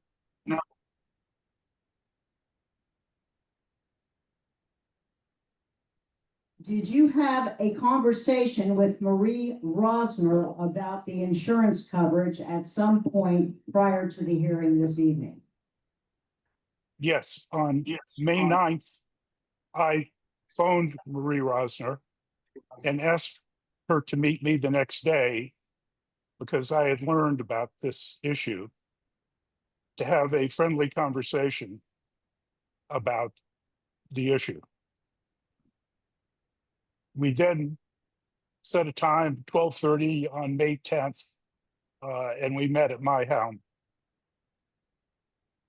On May 9th, Mr. Block, what, if anything, did Marie Rosner say to you about the insurance coverage? She said that, as I recall, she said that she did not do anything wrong, and that she was trying to save the town money. Did she go into any further detail about trying to save the town money? I don't believe so. Do you have any idea what she meant by that? My guess is she's referring to the size of the insurance pool for the insurance company. And the bigger the pool, the less you may have to pay. That's my guess. And that's the employee insurance coverage you're referring to? Yes,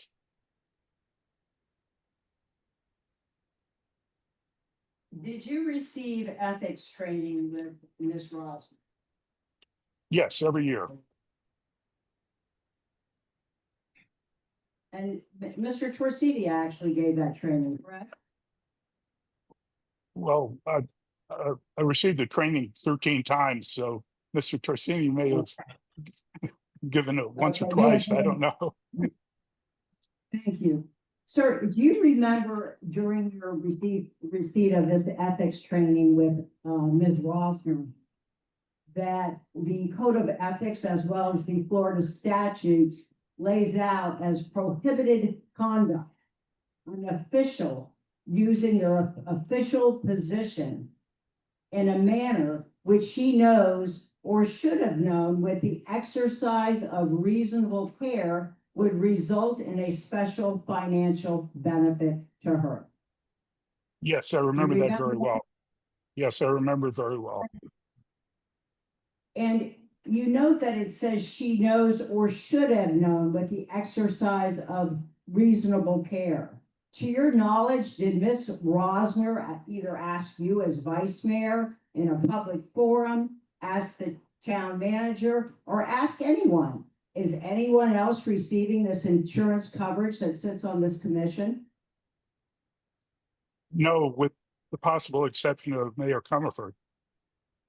Who has since resigned, correct? Correct.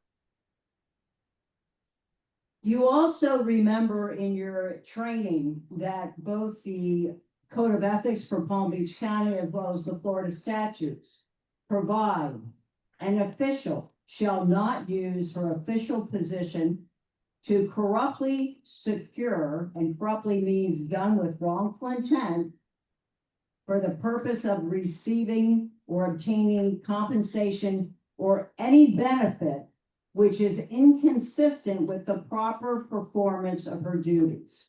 Do you remember that? Yes, yes, very well.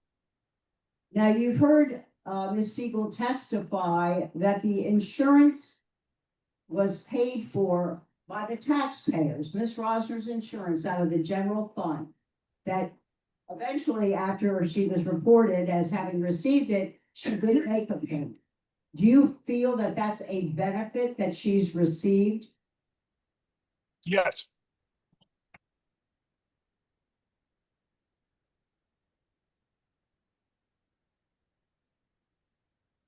Mr. Block, to your knowledge, during that time, were any members of the public, any members of the commission, other than employees, offered that insurance coverage?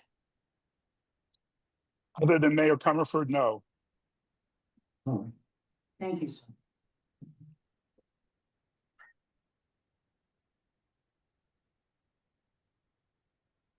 Good evening, sir. Hi. Do you know how many cities are in Palm Beach County? 39. Correct. And do you know how many offer insurance to their city commissioners? I do not.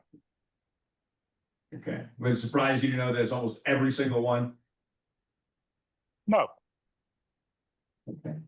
Do you know that Marie Rosner has never used any insurance policies that she purchased from the city? Are you aware of that? No.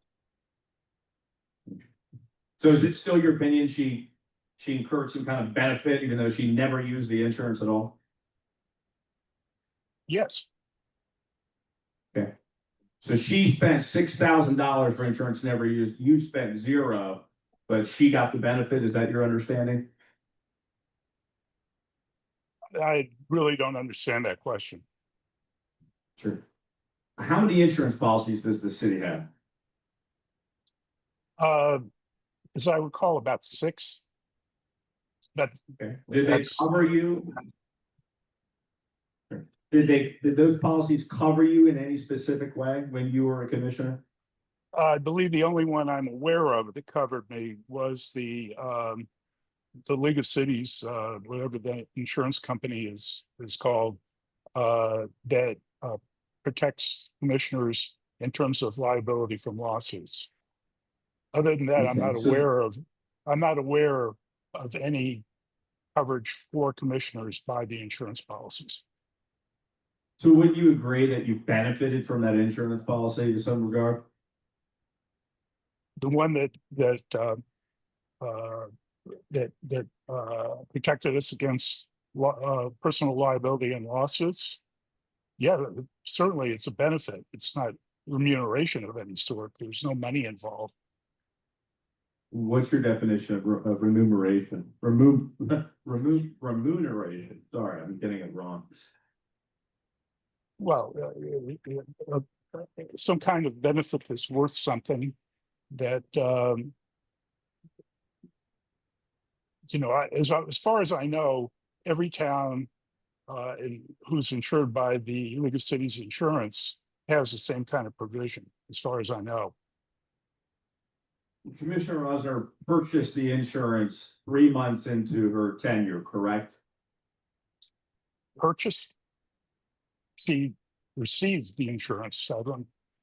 She didn't purchase it. She didn't pay for it. Just to be sure, is it your opinion she didn't purchase the insurance? You use the word purchase as if she paid money for the insurance. Purchase generally means you're paying for something. Sir, yeah, this is cross-examination, so it's probably not the time for me to comment, but I didn't know if you knew that she actually did pay for this, so she paid for the insurance benefits. I didn't know about the insurance benefits that she signed up for, or whether or not she reimbursed the town until after the fact when this was discovered. Just to kind of revisit the first few months you guys were on the commission together. Did anybody ever say in a city commission meeting, no one here is allowed to purchase an insurance benefit? No one is allowed to purchase that. Do you recall that being said? No. So based on your memory, you have no recollection that you as a commissioner nor her were specifically instructed that you weren't allowed to purchase insurance. You were not allowed to obtain coverage. It was never said in a meeting. You were now, the idea that you were called yourself a town employee and were covered under a contract for the town was never explicitly brought to light. But just to make it clear, you yourself were the beneficiary of at least 6 policies of insurance that the city had, correct? No, I said the only policy that I know of that covered commissioners, was the liability by the Florida League of Cities. I have no idea whether any of the other policies covered commissioners, but I tend to doubt it, but I don't know. The conversation you had with Commissioner Rosner in May, that was this year, correct? Yes. So after she was accused of taking a benefit from the city illegally and being a evil person, a corrupt individual, you asked her about it, correct? You asked her questions about it? Yes. Go ahead, sorry. And her answer to you is that she had no understanding that she did anything wrong at that time, correct? No, you're two different conversations. The conversation on the phone was when she said to me that I didn't do anything wrong, end quote. Then we met the next day and I asked her if she'd like me to go into it. I asked her if she would like my opinion about all of this, and I gave her my opinion. No further questions, thank you.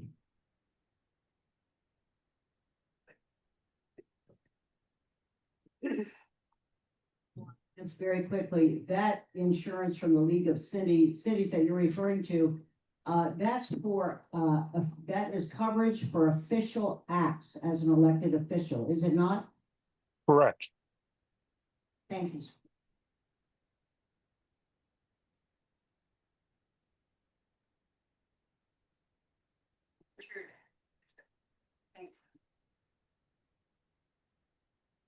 I think, go ahead and swear in just to be. Yeah. Just for affirmative testimony and give thanks to truth, whole truth, nothing but the truth. First now.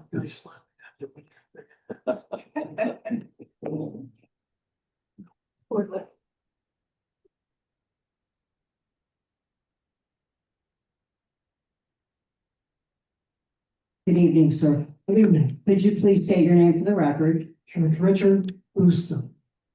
Mr. Busto, did you serve as a member of the town commission of Jupiter Colony at some point? Yes, What years did you serve, please?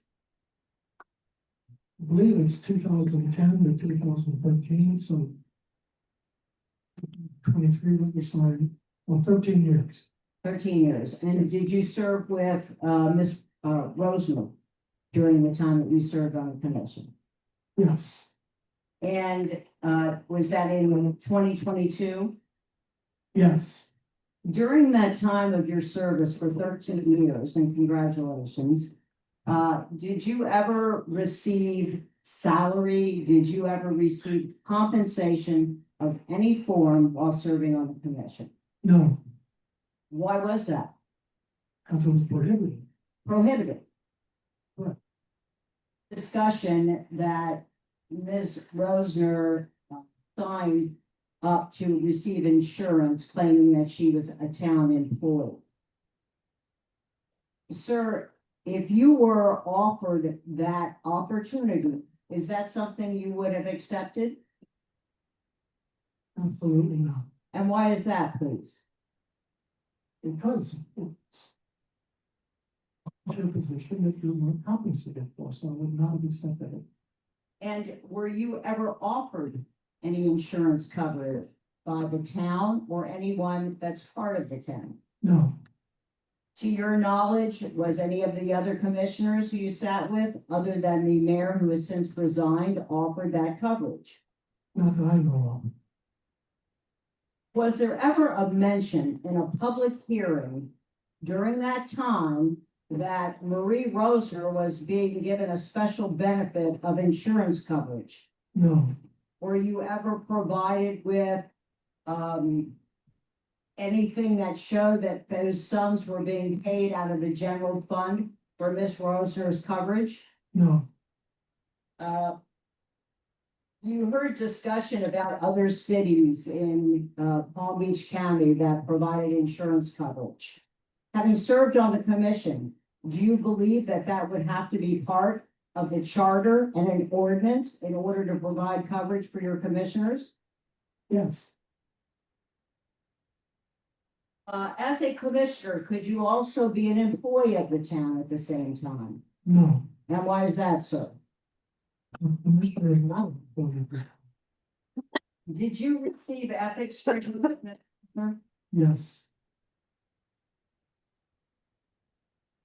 For the ethics training, prohibited conduct under the Code of Ethics for Palm Beach County and the Florida statute, that an official shall not use her official position to take any action in any manner she knows or should know with exercise of reasonable care will result in a special benefit to her. Do you remember that training? yes, And Miss Rosner was in that training, correct? yes, Do you also remember that as part of that training, you were told that the Code of Ethics and the Florida Statute on Ethics find that it's a corrupt misuse of an official position, that an official uses their official position to corruptly secure a special benefit, which is inconsistent with the proper performance of their duties.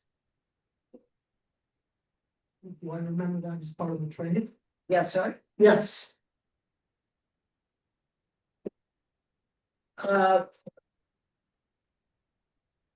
That's all I have for you, sir. Thank you very much, Mr. Bristow. No, no.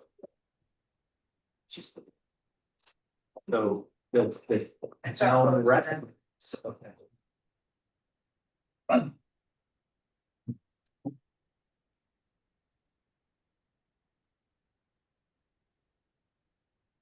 Just changing the batteries.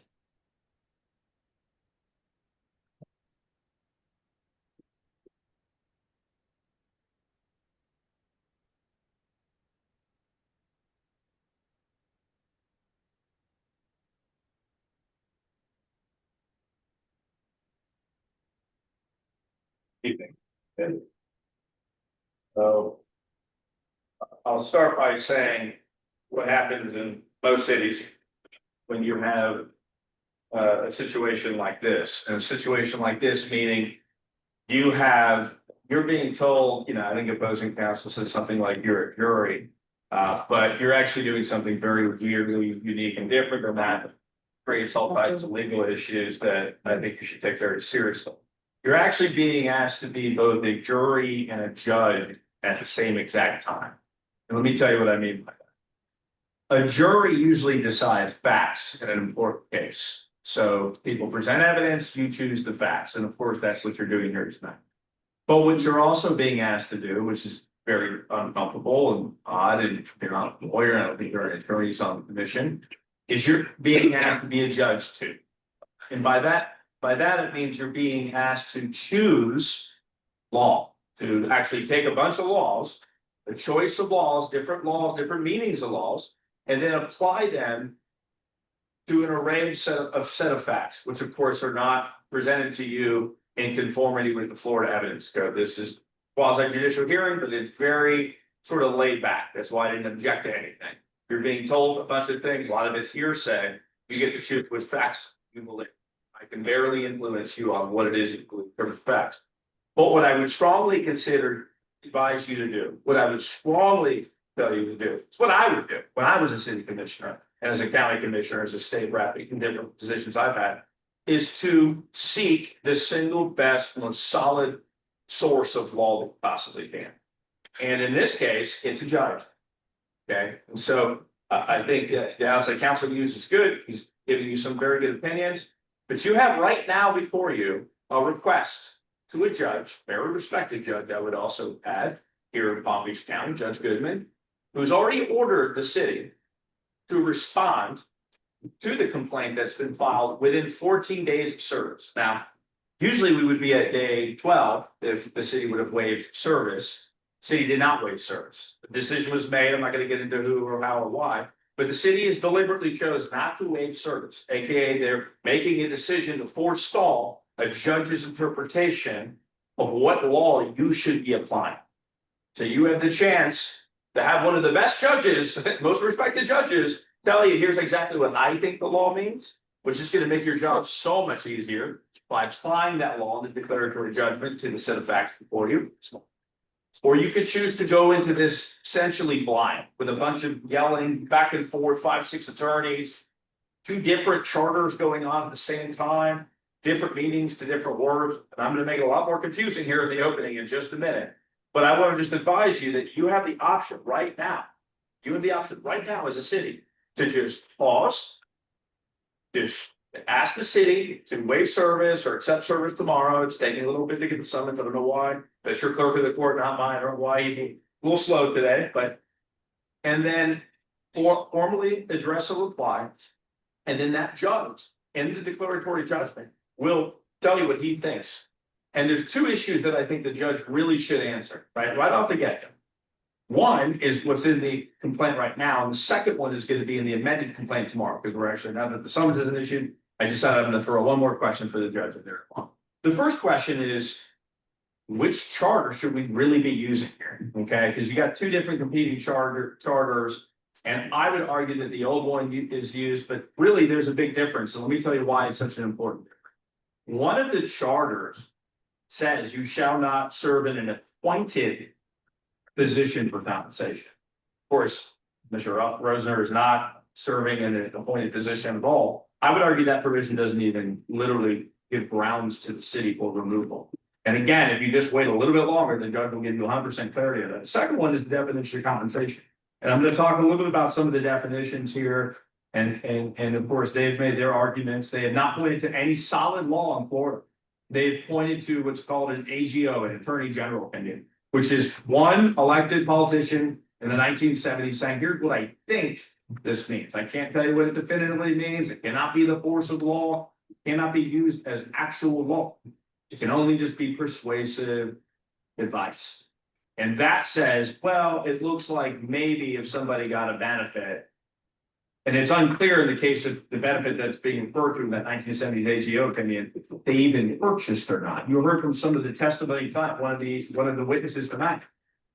Respectfully, he was under the impression she didn't pay for anything, that somebody just came up and gave a benefit to her and she signed a form and got this thing with a windfall. Truth of the matter is, she bought it, she paid for it. You're not going to see any evidence, or there certainly wasn't any evidence on the front end shown to show that she had knowledge she owed any money at any time. She was just sitting there paying for this insurance benefit that she never used. Never used. And the evidence here tonight, and this is an opening argument, is going to show that it was supplementary insurance. She already had insurance. She already had insurance. And here's what happened.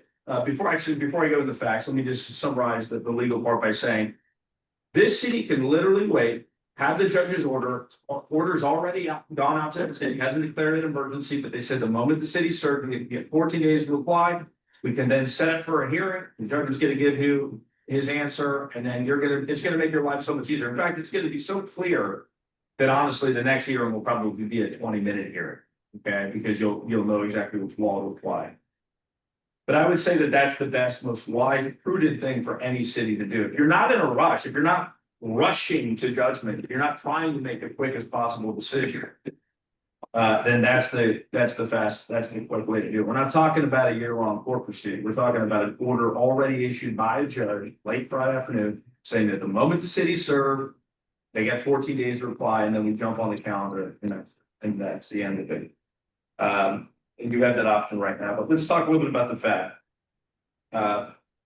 Commissioner Rosner, as you guys very well know, has lived here most of her life. She's been here a very, very long time. She hasn't been on commission for a very long time. She served once, I believe, the 90s or early 2000s for a short stint, came back 15, 20 years later, and she gets elected again. She's on the commission for 90 days, okay, 90 days, 3 months into the job. And somebody comes up and taps her on the shoulder and says, "Hey, we're doing insurance benefits today. Come in here and sign. This is what the evidence is going to show you. Come over here and sign. This is what is going on right now." She literally walked into the room. "This is the insurance benefits of the town. Please sign here." She signed it. Barely read the form. Okay, it's insurance. Under the impression, right, that most people are probably doing this. You've heard from opening statement today. Nobody's saying that there was a presentation saying you couldn't do it at a commission meeting. Nobody was accused of telling her, but pointed out as a person who had told her the commission you couldn't do this. She just walked in, and of course, this was a different era in the city's history. Okay, this was when you had a strong mayor. So things are really being run by the mayor. So this person of authority, the mayor, literally says to her, "Come over here, sign this form if you want insurance." She signs the form, walks away, starts making her payments. Fast forward years later, it's never been brought up again.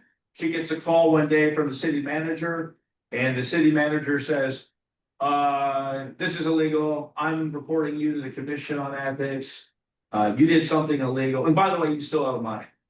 So of course, this came to a shock to her. She immediately paid whatever money was still owed, money that was never communicated to her that she still owed it, period. And there's no evidence of that. You've seen no evidence that she was told before this accusatory action that she owed any money to this insurance company. She learned of it literally on the spot, paid it promptly, and that was the rest of it. And so put yourself in her position. This is a person who's serving with no salary, who was told the first couple of months on the job by the leader of the city, the strong mayor and a strong mayor system of government, to come over here and sign a piece of paper to purchase insurance. Now, let's talk about the definition of insurance and why it's not compensation under Florida law. Compensation is what you're owed. What you're owed. You do something and you're owed something, that's compensation. She wasn't owed the insurance policy. She was told she has a policy, she could buy this, she could give money to something, and then get something for it. You would be the first city in the history of the state of Florida to remove a city commissioner for purchasing insurance. Never happened that I can recall. Never heard of it, never seen it. Cities rarely remove their own members, and when they do, it's usually something felonious, something very, very serious. Stealing money, doing something knowingly breaking the law, a statute, some serious law or offense. It's not what's going on here. Here's what's going on here. You got a new city manager who came in, is reinterpreting your charter, advising you that past act should be interpreted in a different way. And that current commissioner should be punished under new standard. That's what's going on here. Okay, and the testimony you're gonna hear today is gonna show you in real time what she did as she learned these things, acting as appropriately as possible to try to cure and to remedy any problem, any accusation she was facing. That wasn't happening. But let's go back to compensation just for a minute. A compensation is an exchange. It's what you're owed. It's what you're giving to what you're owed. There's no evidence. There was no evidence in the opening case that she ran for this position for health insurance. You're going to hear from the evidence that she already had insurance, in fact. And she canceled the policy when she realized it was a policy that she never used, was never going to use. It was unnecessary and pointless. And so she canceled. And that's the reason why she canceled. You're going to hear that today. She was not compensated. She did not seek it as form of compensation. She did not need it. She did not choose an employment or any kind of service based on it. I know. First time any commissioner she served had ever told her that they disagreed, that anyone should get it, that it was wrong, was of course after the ethics complaint started. It was when the gentleman who phoned in earlier with red shirt, previous commissioner, said, I called her. Just to remind you the timeline here, that's months after your city manager went and did an ethics complaint regarding her. So she had just learned of it from the city administration. And she had no chance to react. And so you're the first minister saying, oh, I don't think that's wrong. Let's talk about some of the other compensation. There's this, again, this is why it's very important, I think, to seek legal clarity here when it comes to word compensation. This attack, this theory of the case that these attorneys have put forth is so broad. It's such a broad definition of compensation that every single of the 6 insurance policies that you have here, if you benefit in any way in the slightest degree, okay, then that's compensation. That's why it's an absurd reading of the charter to say that any insurance policy that incurs any benefit on you. I heard a gentleman say earlier, oh, well, this is only for official acts. You know, if I commit an official act, then the city policy kicks in and confers a benefit on me. It's no compensation under that theory, because truly to serve without compensation, I mean, every single thing you do should have no indemnity, no coverage. You should have no benefit for it. So if you came in and then somebody in the town council didn't like your decision, you chose the wrong wood for the boardwalk, and they sued you personally, the only way you can say you have no compensation from the city is if your Florida League of Cities and all these other insurance policies don't dig in to indemnify you. Because under the theory of compensation that opposing counsel is putting forth, you're still benefiting. You're still receiving compensation. It's such a radical definition of compensation. It's basically putting forth the idea that you should never have the benefit of any insurance policy in an official act or not. None. Because the charter doesn't say anything about official versus non-official act. It just says you're benefiting in some way from the city. It's a radical interpretation of the term, in my opinion. It will be disregarded by a judge if it's put up for a judge's opinion, which of course it is. Whether the city moves forward with a vote tonight or waits for the declaratory judgment in the next 30 days, then votes, either way, you're going to get an answer from the judge, right? You're going to get an answer from the judge either way in either case. And the city's going to save an enormous amount of money if it pauses versus sitting here and just litigating this. And then, of course, it goes to the judge or possibly an appeal and then comes back down because the amount of lawyers' hours are going to be grossly increased. And of course, if she wins, she's going to be compensated. Again, this is the irony, actually. She'll be compensated with reimbursal from the city under Florida case law. She'll be compensated by the city for her attorney's fees if she wins. So if you want to keep that number down for the benefit of the taxpayers, it's best to wait and get a judge to sign up.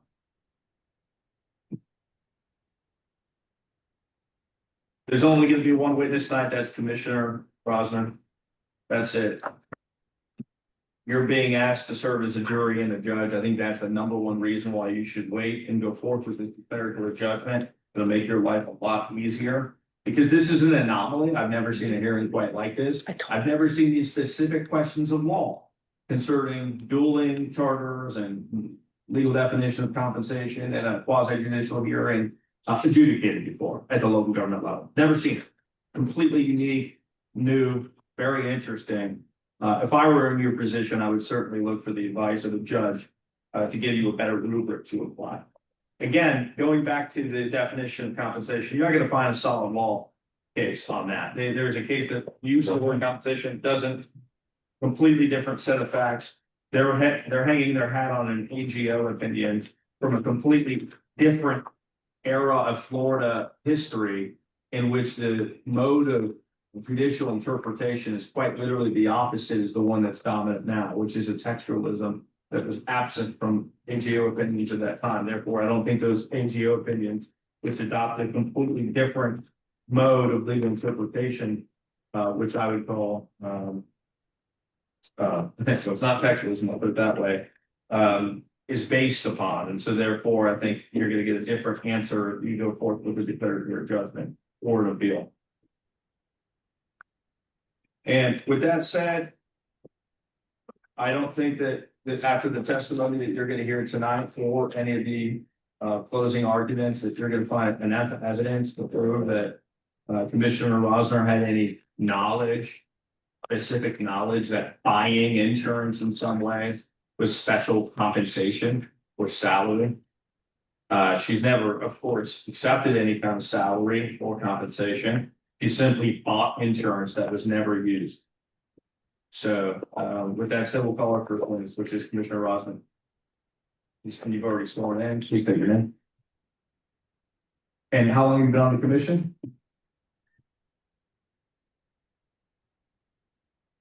And how long were you on the commission when you were asked to consider buying insurance? And what happened? You just kind of tell the commission. And the sound, I think you have to move the mic a little closer just because it's not. Yeah. Okay. So the question was, how long had I been on the commission, which was 90 days? And what happened that day? Bought insurance. I walked into town hall. The town administrator, Kevin Lucas, he asked me if I wanted to participate in the policy. I said, sure. So he said that, this is what the cost would be. I said, sure, I'll pay it. And I was under the assumption that I would be getting a bill, which I never did. I didn't. I think I was insurance before I paid it. Thought I was paying in advance, but I wasn't. I was actually paying in arrears. And then when I decided to cancel the policy, I asked that town manager at that time, I asked him 3 times, do I owe any money? I want to make sure I do not owe any money. He assured me I did not owe any money.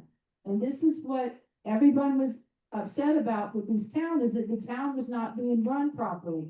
And at that time, I was newly on the commission and I was just going on the advice of the town administrator, and I have also gone on the advice of Heidi Siegel with certain things that we have voted on. That she's brought to us. When Mr. Lucas said that to you, come look at the insurance, talk a little bit more specifically about that. What specifically was he saying? Was he saying that it was being offered to other people or not? Or how did he actually talk? He just said that this was a policy and wanted to know if I wanted to be a part of it. He didn't mention anything about anybody else being a part of it, and I didn't ask him. He never said something along the lines of other commissioners are or are not talking about this or. Okay.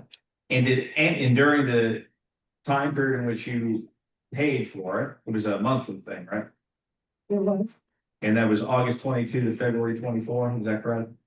Correct. And Actually, it was January.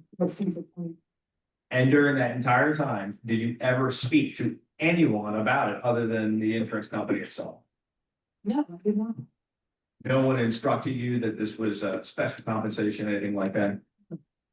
Did anybody say this was a special benefit that only you were receiving? No. Did you acknowledge that the mayor had also received it? I did not know it. And in your mind, did you see this as being, is this why you ran for city commission, was to buy insurance? No. What other insurance did you have at the time? And when and if did you don't go into details here, when did you ever use your normal insurance? Did you use it? I never used my normal insurance. I've never used it. Did you ever use this intern? No, I didn't. But why did you cancel? I canceled it because I was not using it and I didn't think it was, Did any given time, did you actually specially benefit from having purchased it? no, Isn't it true that purchasing it actually put you at a loss? yes, Okay, you spent more money in terms of the program of the city than other commissioners during that time period, correct? And why did Mr. Lucas say that you should buy it or you should come in and sign up? he didn't give me it, he just said, hey, would you like the insurance? I said, sure, I did not question it because he was the town administrator and I said, sure, I'd like to be a part of it.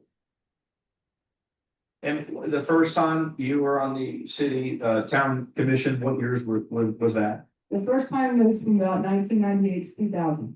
And was back then, was there anybody who talked to you about any kind of insurance or not at all? No, back then it was run totally different. Who was the town administrator back then? I believe it was Janet Potvin, I believe. Some comments, were made claiming that you claimed to be an employee. The town, the form said employee on it. Have you ever signed other forms that say employee on it? No, Okay, is there parking spots or any kind of form that says the word employee in regards to your tenure as an official? no, Okay. Did you read that form? Were you looking for the word employee in some way? no, I did not. And the city administrator never told you this was only for full-time employees or something like that, correct? No, I did not.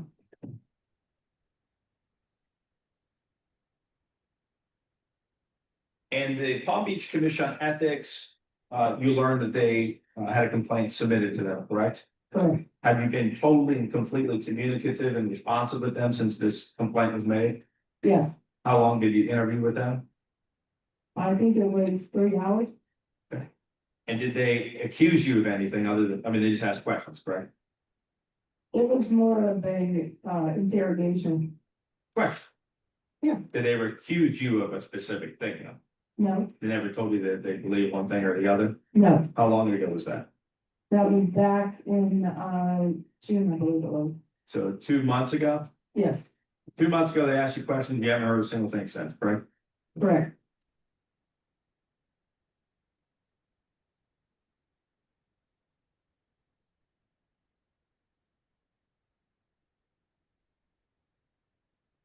When you were told that there were still monies owed in regard to the policy, how long between when you were told did you pay for it? I paid, well, the day that this happened, I called Gina with ethics and I asked her, what should I do? And she said, don't pay it. And I said, okay. So then as it went on, first of all, the first amount that Heidi gave me was one number, then the second number was different. So when I got the number after Dave Shula, Commissioner Shula, brought it to the attention that I had taken the policies out and made a presentation to the commission. After that was a number that was different from before. And so then a few days later, I paid the balance due. Do you attend Florida League of Cities events?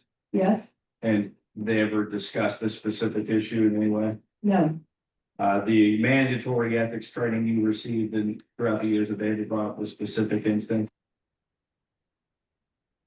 I'll save some time for legal, right? Another question.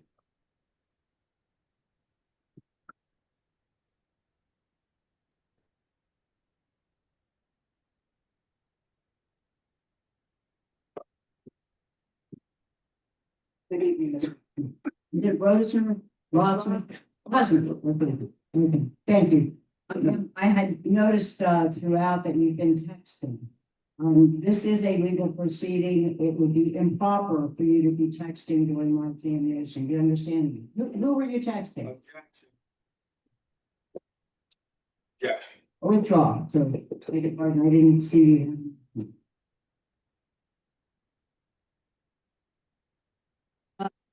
Rosner, are commissioners of the town at Jupiter Inlet Colony compensated? no, That a volunteer position? Was it a volunteer position when you served in 1998? Is it a volunteer position now?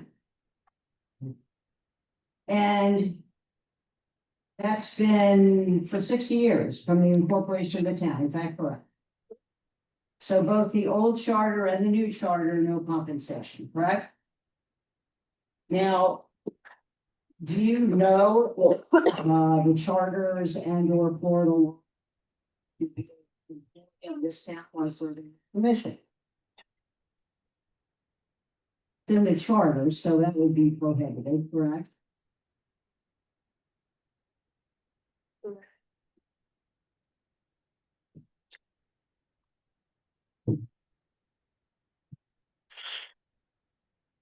Are you an employee of the town? No. Were you an employee of the town when you signed this benefit elections form? If you heard Mr. Sabatini say in his opening that the mayor approached you. Is that correct? Did you have a conversation with the mayor about it?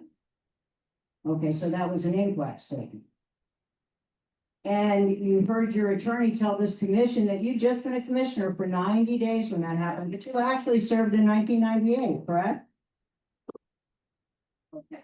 Can we turn to the benefit elections thing, which I believe is exhibit 2. Did you look at that in your notebook, please?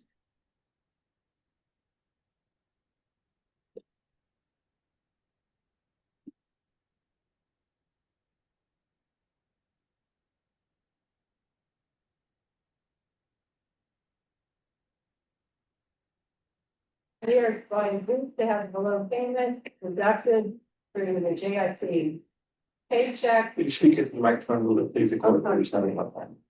I understand the payment will be taken out of my bi-weekly paycheck and then the payment to it.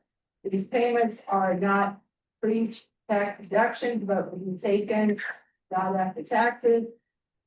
Fill out and sign and return this form to the town administrator. Deductions will be within the time for the benefits. I'm gonna ask you some questions and very respectfully. You are under oath, and so the laws and penalties of perjury apply. You understand? Okay. On that form, did you fill in your name and the date? Okay. Okay, did you insert that in? I honestly do not remember, but I have a form that I received a baby that was blank. It did not have my, that I have in my form here, that was not signed by me. And, I was quite taken back when I saw this form with my signature on it. Yeah, surprise, we had it. Okay, on that form, so the handwriting with an employee's name and the date, exactly like your handwriting where the signature is and the date. So is it likely that you filled that form out? We had a handwriting expert in court testify that it's the same. Here. It sure does. And the benefits that's listed are accident, critical illness, disability, life. Did you receive coverage those items? Did you pay the town back $325.63 per month as reflected in the beginning of this form bi-weekly? Nope. How long have you been in business? What is your business? Okay, you've got a great bio. It says that you've been in business for 44 years, is that right? Congratulations. As a property manager, and then since 1991, selling luxury real estate, correct? Okay, so you dealt with contracts. Correct. Okay, and are you telling this commission that you did not think that you owed any money, this policy? Okay.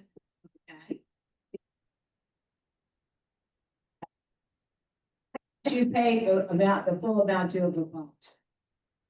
I paid the balance due after I was aware that there was balance due, because prior to that, I never received a bill, I never received any indication from the town administrator or anybody regarding this matter.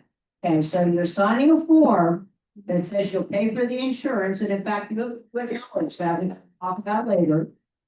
And you actually did make 2 payments early on, is that correct? Correct, I thought I was paying it. Okay, so again, you've been in business.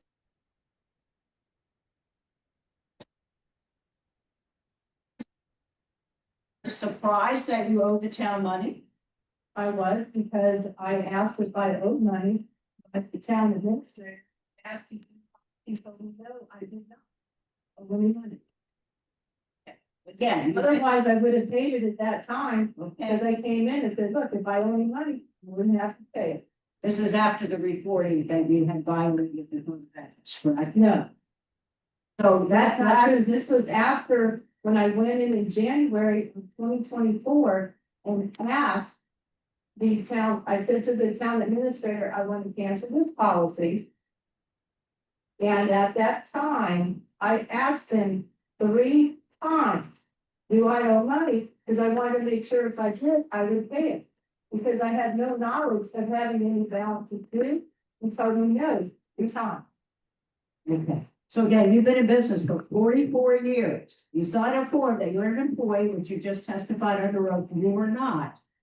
Saying that you would pay for the insurance, it would be taken out bi-weekly, and you're surprised that you don't owe money for the policy? I thought I need her to paid speak in into the advance, mic. and apparently I had not. For 2 or 3 years? You thought that some paid it in advance? I paid it without,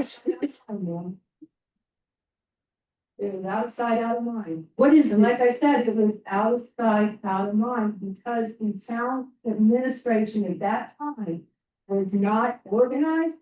That when I went in there, I was just said, hey, you know, you're now a town commissioner. Nobody sat down with me to go through anything, because everything had changed from when I was an original commissioner back in 1998 to 2000. Everything had changed, including our buildings, the police department, the town administration, the amount of employees that we had, everything had changed, a whole complete setup. And that is why we had the charter changes, because the town did not like the way things were being run, because they were being run so haphazardly. And that's why they wanted Heidi Seegan to come in and to straighten this all out, to get us on track, to get policies and procedures in place, so that we would be following those policies and procedures. so you had already told me under oath that you knew that this was not a compensated position, correct? You served in 1998, 2000, no pay. We knew when you were reelected, it was a volunteer position. Correct? Correct. But the town was so disorganized at that time, you took advantage. Is that right? No. Okay. Were you an employee? Were you an employee? No. Do you know what the group policy was for? I don't know exactly what all the policy was for. Okay. So you filled out a form saying you were an employee for a group policy. Do you know why it said employee? No, ma'am, because I really wasn't thinking. Did you ask reasonably? No, I did not, actually, because I trusted former town administrator Kevin Lucas that what I was doing was not in any way doing anything wrong. Okay, so I would not have even signed up to. so when we depose Kevin Lucas, he's gonna say, yes, I told her to do this. I tried to trick her. Is that right? Is that what he's gonna say? We're gonna find him. No, I didn't say that he tricked me. I didn't say that. But he's gonna. Words in my mouth, Okay. ma'am. But he's gonna say that he told you you didn't know anything. He told you to sign this. Is that right?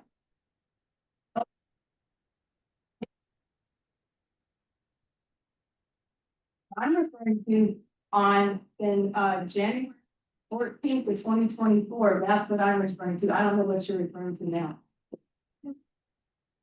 Well, where do you think the money for your coverage came? Well, as was stated earlier, from the taxpayers' money. But that was never my intent to even do that, because like I said, I went in there instantly after being off the commission. I came in after being on the commission for 90 days and was offered an insurance policy.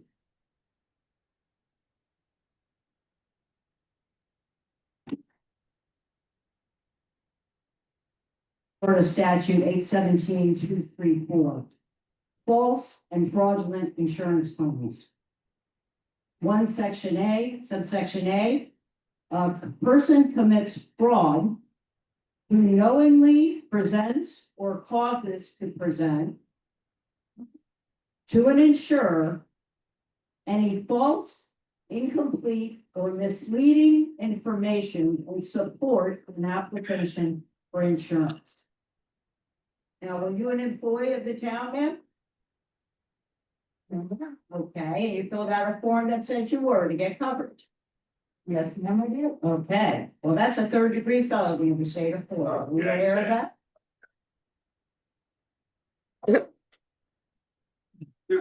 It's not, you can't, that evidence. Excuse This is an exhibit.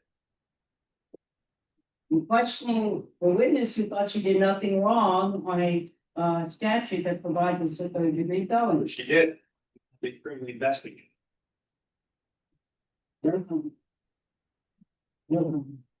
Okay. So, you understood that you were to reimburse the town for the insurance, in fact, you acknowledged that in writing to the inspector, right? Okay, you made a reimbursement in September of 2022, right? 5 months later, you made a reimbursement in February of 2023, correct? At the time, I didn't know it was a reimbursement. I thought I was actually paying ahead at that time. So did you think that would pay for 2 years of insurance? No, because like I said earlier, ma'am, that I did not get a bill. It was out of sight, out of mind, and I completely forgot about the insurance because I paid it ahead, because I didn't pay it on a monthly basis. And I wasn't given a monthly bill. I didn't receive anything from the town.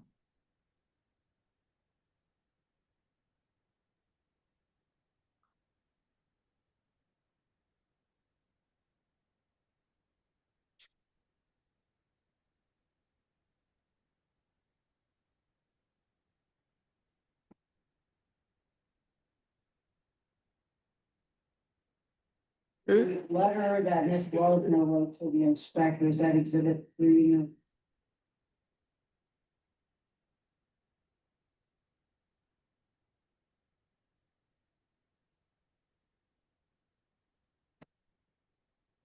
I think keep going back and forth on your mind. Turning to exhibit 6.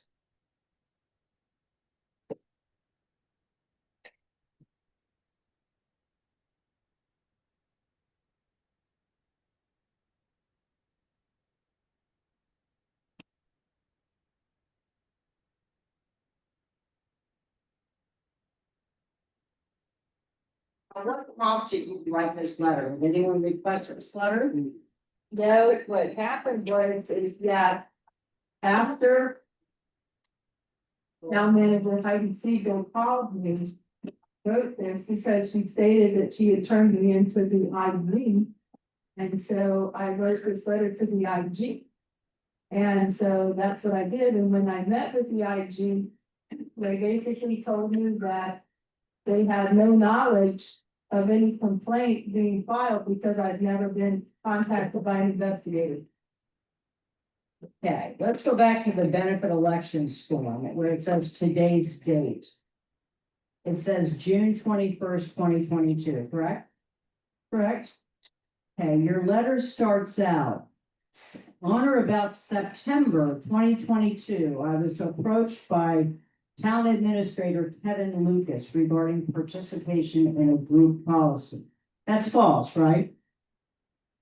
It is because I didn't have the form that was the form that Heidi gave me. I was so totally taken back by when she called regarding the policy. I didn't have any information in front of me. And so later, and then I realized I wrote this letter, but I didn't even have the form because the form she gave me was not even signed by me, it was blank.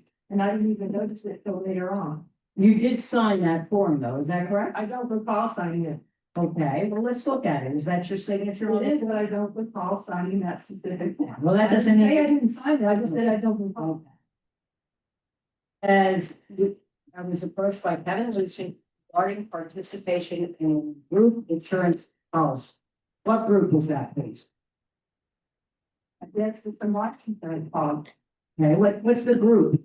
At the time, there was, we just said this is a group, I didn't ask them what the group was. Please say, well, your application is about employee benefits. Kevin, she got in trouble in the review. Oh, sorry. I'm sorry. Can you hear me now? Go ahead.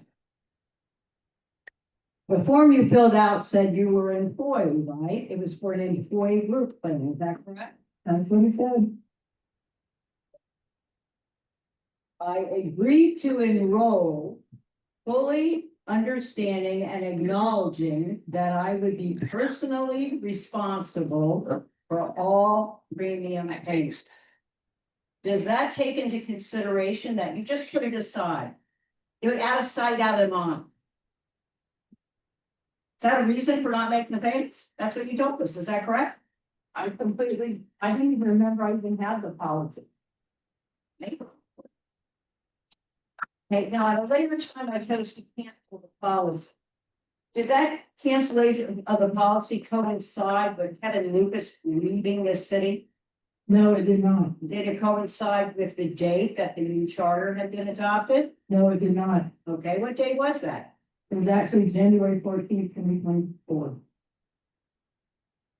Okay, while I do not know the exact date of cancellation, I personally went to the office and informed him of my intent to terminate. At the time, I did not know the date. I had to find it later on. Why did you terminate? I was terminated. Tell you that maybe that was something you weren't supposed to be doing? No, I never discussed this with anybody.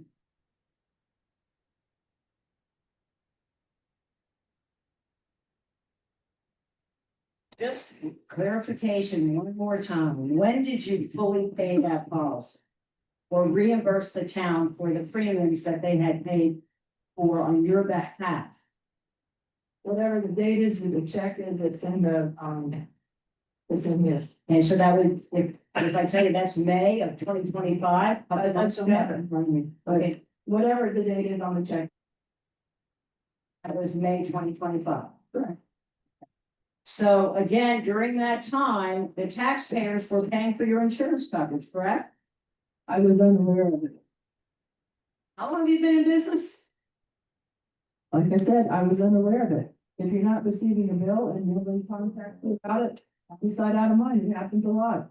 I'm sure it happens in your business too, because sometimes you get a piece of bills and they forget to pay them.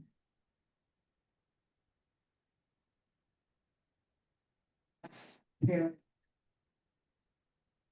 It says, I am a volunteer elected official. And that letter is dated April 14, 2025. Right. Okay, is that correct? You're a volunteer elected official? That's been established in the time. Okay, well, I heard the lawyer say that wasn't the case under the new charter.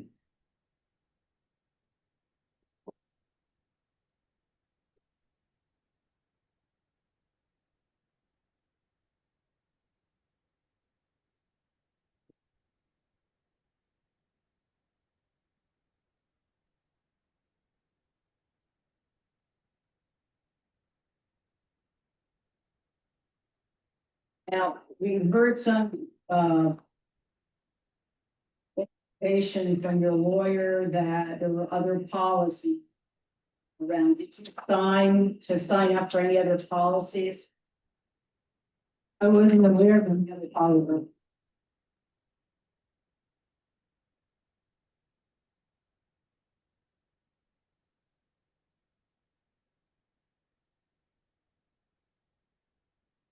Receive notification that this was a problem. And possibly an ethics violation by, Ms. Siegel? I was not notified of that until, I believe it was April 26th. On the form, that was the first that I got any information regarding ethics at that time. Okay. April 10th, Ms. Siegel sent an email to you and the rest of the commissioners, telling them what they had found, that there was insurance given to you, that the town ledger said that you reimbursed a portion, that there was still some due, and despite the partial reimbursement, that was a violation of the charter, correct? April 10th. That would be a legal opinion to make the decision on that. Okay, but did you receive? I don't know that I received it on April 10th because I don't recall actually checking that on my email on that day.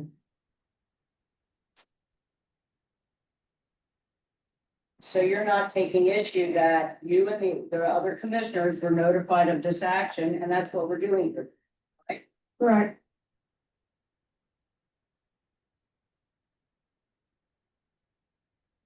Can you go back to this volunteer position a little bit, please? Once again, you acknowledge that this is a volunteer position, correct? Correct? Do you volunteer for anything else? Are you a volunteer for anything else? No. And what about, were you a volunteer for the Gold Coast Guild of the Children's Home Society? No, I wasn't a volunteer. I just set up a fundraising guild. That was voluntary? Well, I was asked to, it wasn't exactly voluntary, I was asked to. Okay. What about the American Cancer Society, the Celeste Gang? Were you a volunteer for that? They asked me to help out and I said I would. Okay. Are you a volunteer for the Boys and Girls Club of Martin County? That volunteer? Voluntary? I don't have the class here, you know. Well, I'm reading this from your bio that's published on the website. Oh, no. Say you were a volunteer. Were you a volunteer or were you not? I'm just helping out. I'm just giving my time. Okay.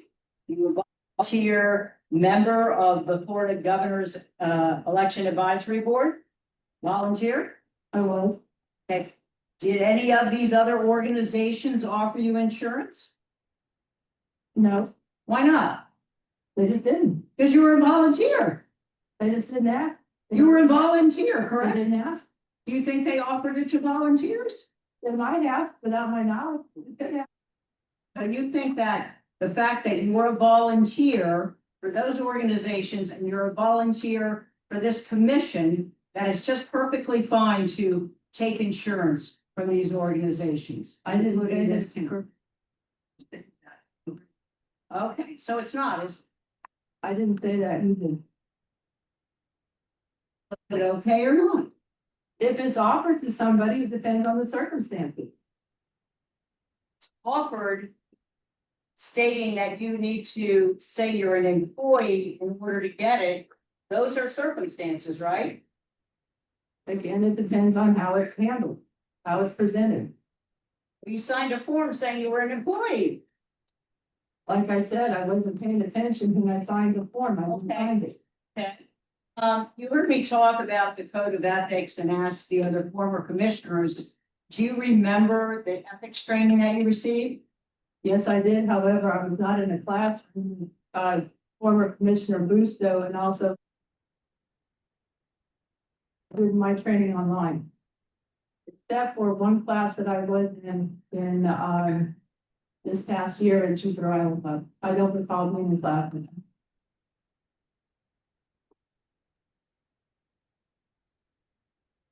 Received ethics training, correct? Correct. And as part of that ethics training, do you remember that you are not to use your official position as an elected official to gain special benefits? Yes. Okay, is that what you did here? I didn't know that I was.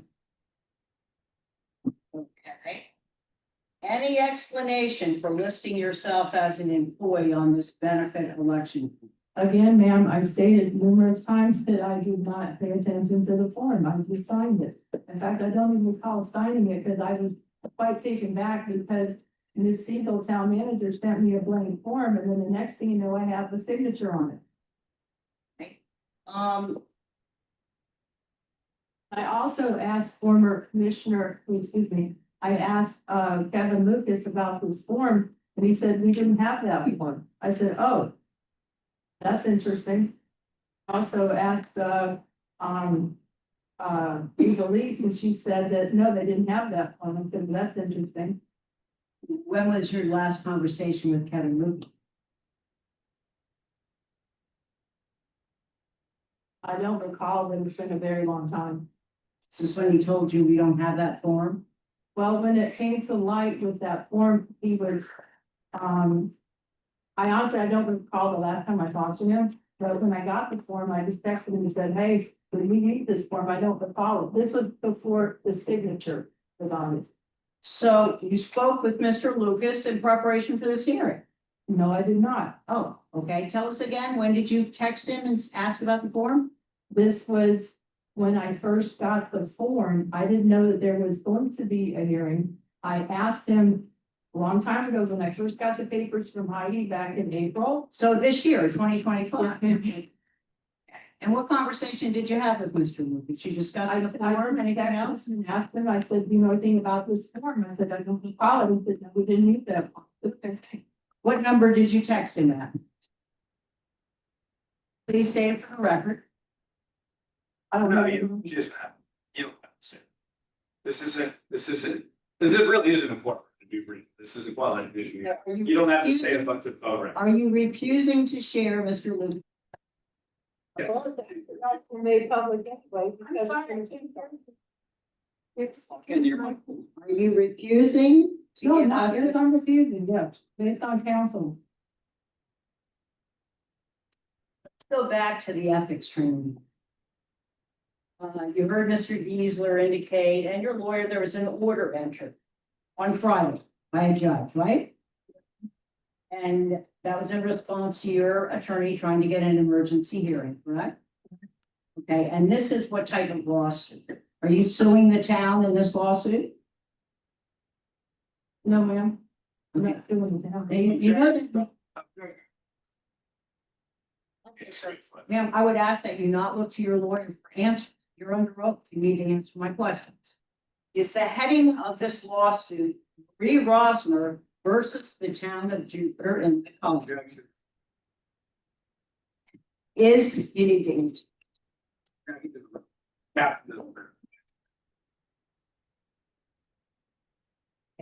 Roger, did you bring Mr. Sabatini representing you against the town of Jupiter, Iowa? Jupiter, and in this case, the court entered an order on Friday, which was supplied to you by Ms. Siegel, correct? Correct. And in the order, the judge said plaintiff's emergency verified motion for temporary injunction is denied as an emergency. And then it says upon further review of the record, it reveals the defendant, being the town, has not been served, correct? That's correct. Okay, after you receive this email, correct? Correct. On your station, on your email address from the town, correct? Correct. And you signed it, Marie Rosner, Commissioner, is that correct? Correct. Okay, and this email says, dear Heidi, why is the town not accepting service? Is that right? Correct. Then you said govern yourself accordingly. What is that? objection. Yes. Same exact thing you put the exact same way. Okay. Are those your words? Govern yourself accordingly? Objection and 35.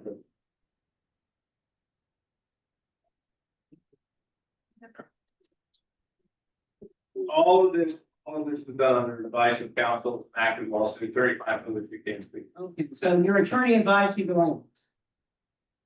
That's a yes or a no question, ma'am. Yes? Okay. Don't have it. Just reading into the record, the email. Why is the town not accepting service? Again, this is a lawsuit against Ms. Rosner against the town.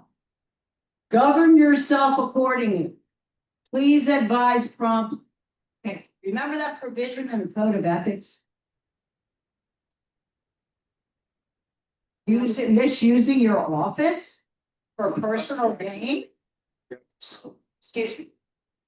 You remember that provision in the Code of Ethics? Objection. I would There's suggest that nothing to do with. she could be allowed to answer that if you'd like. I said she could be allowed to answer that if you'd like. The pleasure of the commissioners. Commissioner Schubel? Yes. Yes. Yep. Yes. Commissioner Siegel? You don't have to answer the question. Let me just go back to where I'm heading with this. You were to meet with Ms. Siegel today for her annual review, were you not? I gave her. Please speak. The microphone. I just said to her that I Let's was. assume this is a yes or a no. You were scheduled to meet with Ms. Siegel today on her annual review, were you not? No, Oh, you weren't. I didn't have a time to meet with her. So you weren't gonna meet. I did not give her a time. I just said I would have the review to her today. And this is today, when you wrote this email to her on Friday as a commissioner, telling her to accept service in an action against the town. Is that right? That's upon attorney's fund. The point I'm trying to make, ma'am, is it appears to be a habit that you don't follow the protocols. You've been in this position, you've been in business for 43 years. This point, this has gone so far afield for the purpose of the hearing, I'm advising you not to answer any more questions.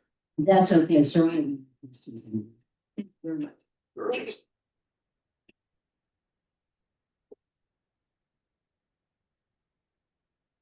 Correct?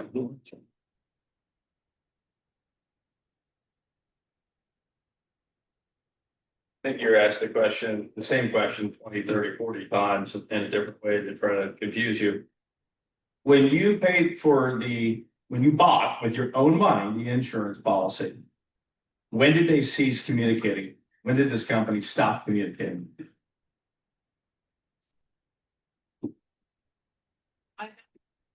Into the mic, please. And got no bills, correct? Did they call you? Did they mail your house? I'm getting mail now. Now you are, but at the time, No. the 20 months No, or I 18. didn't. So no, you got no notice whatsoever. So did you assume that like most policies, it just canceled out, it was over? No, I didn't think that at all. Okay, so when did you think you'd get this? When I went to see Kevin Lucas. And what Because I did you said say? to him I would pay ahead, and that's what I did. That's what I thought I was doing at the time. Cause I was, like I said, I was totally taken back when I got the call from town manager Heidi Siegel that I owed money. And the moment you're told, you pay. I said that I would be glad to pay it, and then when I found out the exact amount, I did pay it.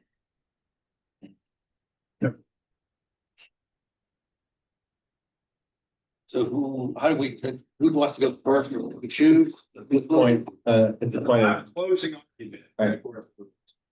That's what we're seeking clarification and that's what we're trying to determine. At this point, I would suggest the same order that So the town. town present their closing argument and then on the 17th, he can present his closing argument. Perfect, thank you.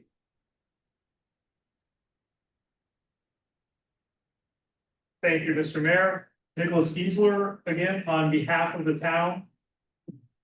I'm gonna do something. When I was in law school at a trial practice class, and one of the first things your professor tells you is, don't give hypotheticals in a courtroom. It's a bad idea, it's not relevant, but with all due respect to that professor, I'm gonna give a hypothetical right now. I live in Fort Pierce. I have a little bit of a drive home today. I'll have to stop and get gas. If I go into that gas station, the gas station attendant is turned around, the register's open, I see cash, and I take that cash. And then I go home tomorrow morning when the police show up at my house, they're not gonna ask me if I spent the cash. You don't get a benefit by spending the value that you get. The benefit in the crime and the unethical activity happens at the point that you take something that doesn't belong to you. That's exactly what happened here. This idea that you don't get a benefit until you use insurance ignores the entire American insurance system. Take a look, Google the homes of the CEOs of insurance companies. I bet you they have larger homes than any of us in this room today. Maybe not. I saw some really nice homes driving today.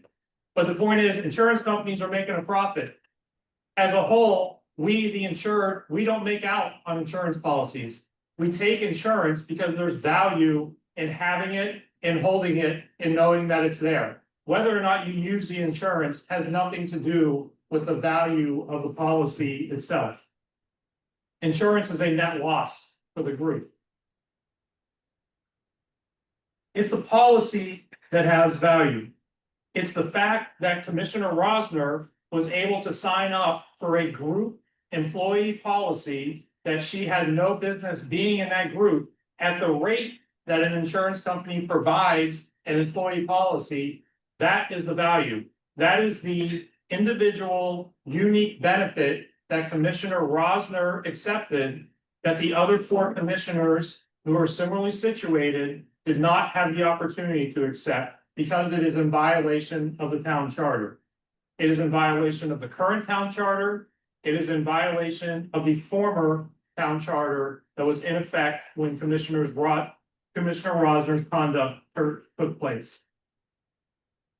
You heard argument from Commissioner Rosner's counsel that, well, everything's a benefit. There's other insurance policies that the town has in effect.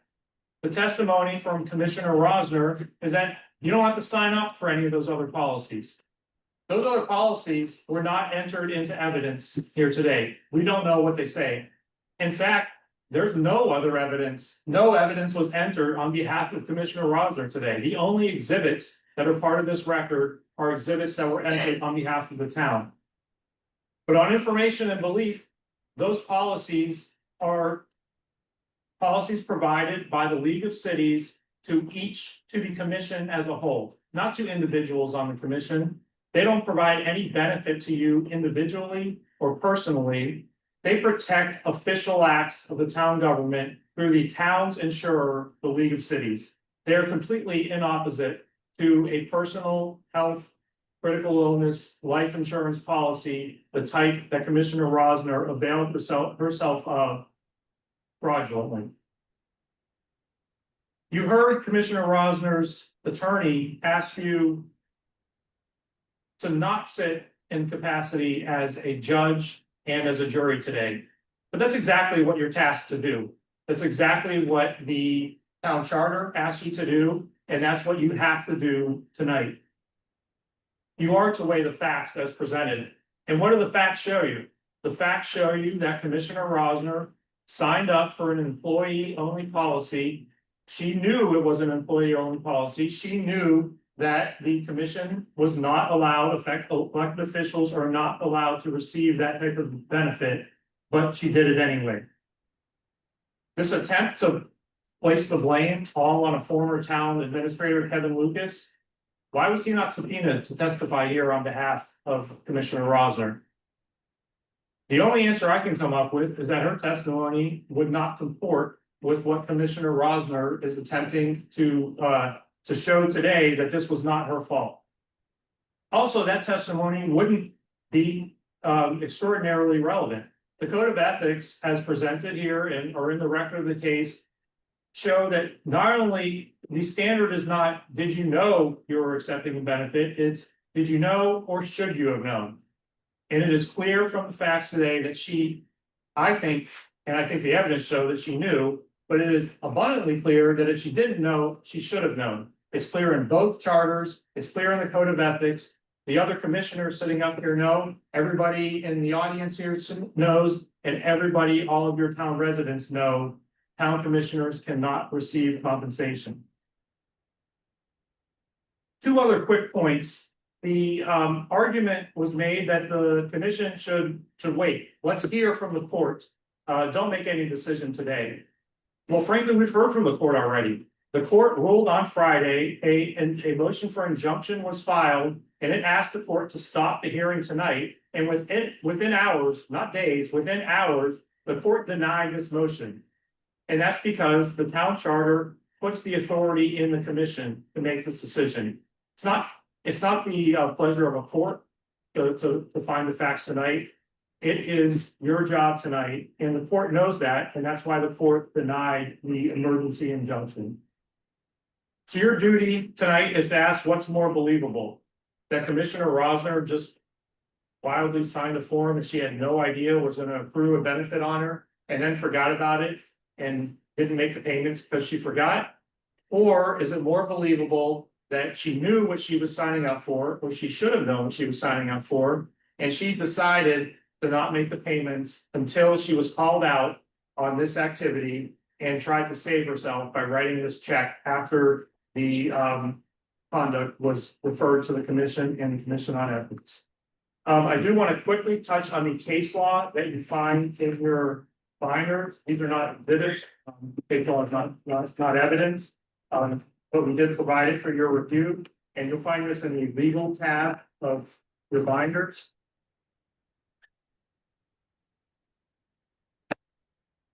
Ms. Angelos in cross-examination presented the language from Florida statutes 817.234, and this does show that knowingly presenting misleading information as part of an application for the issuance of health insurance is a crime under Florida statutes, punishable as a third-degree felony. There are two Attorney General opinions, which are just a couple of the dozen or so Attorney General opinions which weigh in on this matter. And the first one in your packet is from April 10th, 1992. And this Attorney General opinion is analyzing and determining the meaning of the term compensation. And it says the term has generally been defined as payment in money or other benefit which will compensate in the strict sense, that is, make even or be measurably equivalent of that for which it is given. The court determined compensation meant that which is equivalent of something else, that is recompense or remuneration for services as distinguished from a gift or gratuity. And in summation, based on this analysis, life, health, and accident insurance premiums paid from county funds for the benefit of county officials were determined to be additional compensation. That is precisely on point. It is exactly why the commission today should find that Commissioner Rosner's insurance benefits received were compensation in violation of both town charters. The second Attorney General opinion, I already went through in opening. I will not go through that again. And the last case law that we have presented, this is a court case out of the 2nd District Court of Appeals. And this goes to the malfeasance standard under the old charter. You'll see we call these head notes in our line of work up at the first paragraph, first page. The top paragraph says, a city's official violation of express prohibition in a city charter is a sufficiently illegal act to constitute malfeasance within a recall statute. If you go to the opinion, it's highlighted for you on the next page. The language is certainly where a city official violates an express prohibition in the city charter, such violation is a sufficient illegal act as to constitute malfeasance. So I think the facts point the commission to only one conclusion tonight, and that is that Commissioner Rosner knew or should have known that she was signing up for a employee-only health insurance or insurance policy in violation of city regulations, and that the law supports the commission finding that she met the standard for removal and forfeiture of her office. Thank you.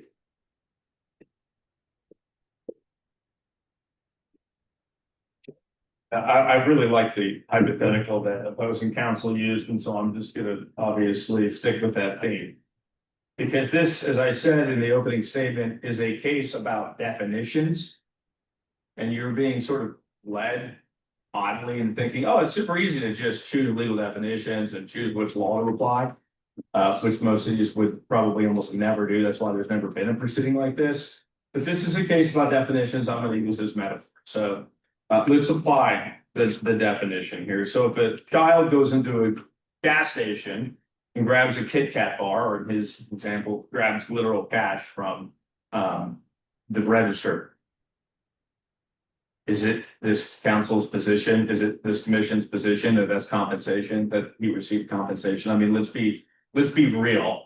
There's a schizophrenic thing happening where they're arguing two completely opposite things at the same time. One, this was completely illegal criminal behavior of theft. He stole from the town. That's what they're accusing. They're bringing up all these criminal statutes. And the one, she gained compensation. Nobody would say that a thief is being compensated. It's compensation. This is a definitional argument. This is all about definitions. You have a judge who's already ordered, upon summons being issued, 14 days to the city to apply. You're going to have a crystal clear answer on what compensation means in this context, on what it means in this context. And you're being asked to speculate on a number of things. You're being asked to speculate on a bunch of things. And no, the charter doesn't say that's what it's asking you to do. It's asking you to make findings of fact. But most reasonable cities will avail themselves to the best, most solid law possible. It's very normal across the state of Florida for cities and counties to file declaratory judgments themselves, not a litigant, an adverse party, themselves asking what a statute means. I give you a perfect example. A couple of years ago, my home county didn't know what money could be used by certain impact fees it collected. They sued, got a declaratory judgment that was solid. Took them 60 days. They used that law. It helped them a lot. That's what you should be doing here. That's the reasonable thing to do. If you're not rushing as fast as you possibly can to expel a commissioner, then you have the time to wait on this declaratory judgment. But bringing up that opening metaphor shows you exactly what you're facing right now, which is you're being asked to believe that this woman is a thief and that she stole, but somehow what she stole was compensation. It's compensation that is usually given to employees. It literally makes no sense. It's a definitional nightmare. It causes all types of issues, and it's not something you have to do. You do not have to make a decision right now. The reasonable thing to do is ask the judge what compensation means. Once you have an adequate definition of compensation, not an AGO opinion from the 70s, then you can make a very solid decision.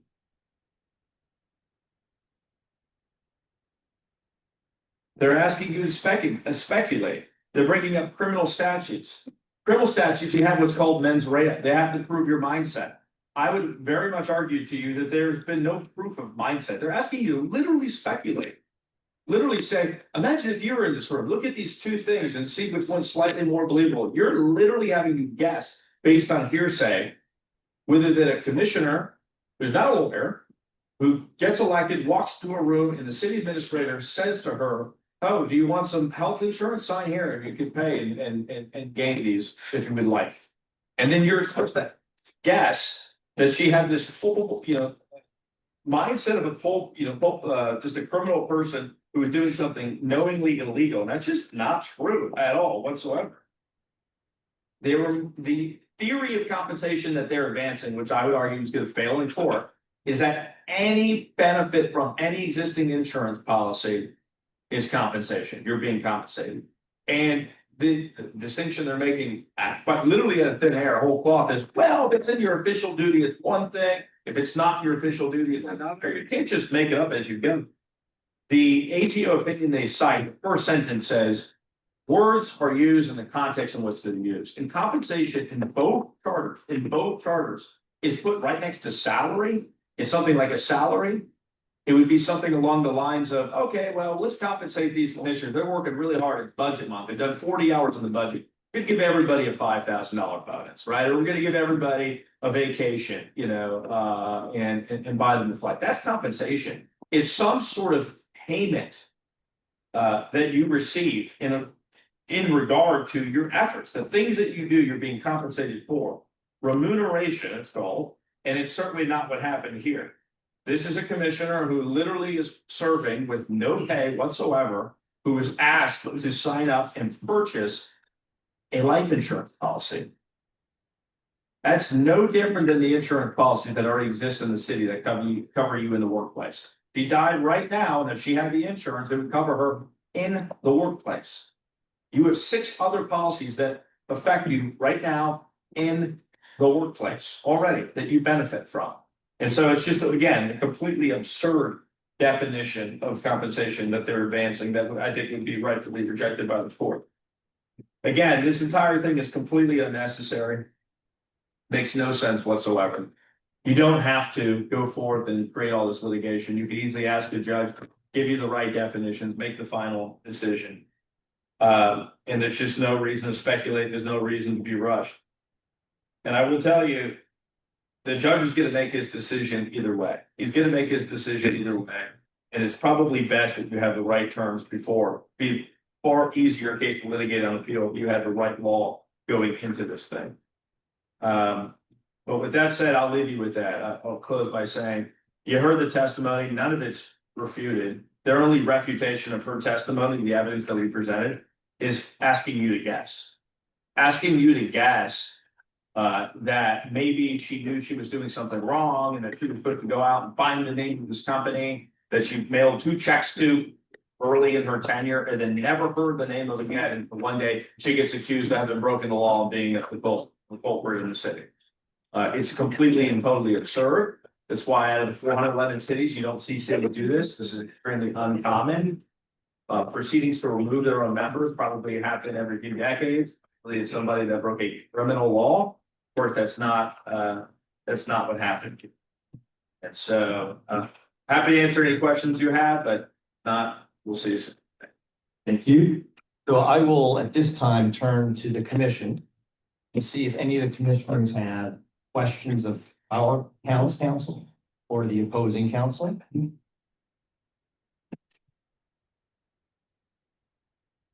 None, 0. I had one question, and that was,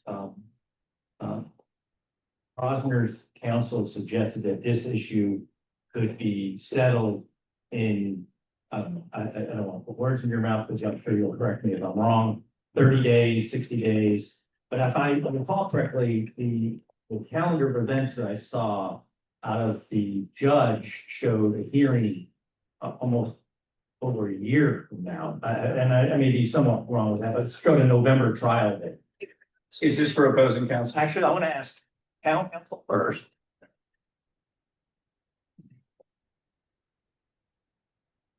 The order, Mr. Mayor, that was entered denying the emergency motion provides that upon receipt of service, we're to file a response and that the matter will be set for uniform motion calendar for a status conference. Which is typical in any case where you get kind of calendar of events, so to speak, right? That's correct, sir. And depositions are part of that. You know. Date and all that, and if I recall, wasn't that November of 26th? At that time. Yeah. It came out this afternoon. Yeah, I saw, was it this afternoon? The court did say in that order that we will decide at the time of the status conference whether this should be expedited on a basis that discovery will be expedited and the court and the case will be expedited. Sorry.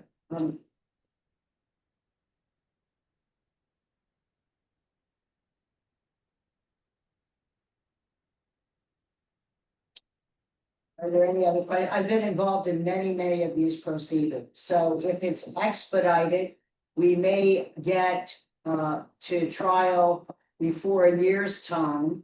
If it's not expedited, it may be more, very well maybe. Couple things on that, and just for the record, I want to state that this is a quasi judicial hearing, so if there are certain members of the commission conferring on legal strategy for final steps, I would argue for the record, not respectfully, that does not afford due process for any person coming before that quasi judicial hearing, because it shows that they have they've maneuvered for legal steps going forward, and I think that obviously shows that the body itself is violated of the due process that quasi judicial hearings are supposed to afford. But to answer the question more specifically, what I would state is, in 14 days. Well, there's no issues of fact, by the way. I don't know if you picked up on that, and Mr. Corsadia mentioned it. We're really not arguing about facts. So we would have what's called a motion for judgment on the pleadings. We would make a pleading, they would make a pleading, and the judge would be able to literally make a final decision in one hearing. I've done it twice in the last year, with different declaratory judgments. In both cases, at least in one case, it was over, I think, 45 days. And the reason for that is that the judge finds it to be an emergency, and there's a body of case law showing illegally removing the person, whether you believe it's legal or not. If it was found to be illegal, that affords an emergency because that person is not able to vote on budget, et cetera. Only budget. These are very serious public policy concerns that you can't do without counsel. So, and of course, charter violation is also something that I think affords a preliminary injunction. With that said, judges have a pretty open calendar for your normal run-of-the-mill cases. If it's an emergency case, that judge will find openings, quick openings. Usually it's ad hoc. Sometimes it's a 15-minute hearing late on a Friday afternoon, but they will have an emergency hearing. And again, there's not going to be any evidence. There's not going to be, everything's going to be stipulated. She bought insurance. Question is simply two questions.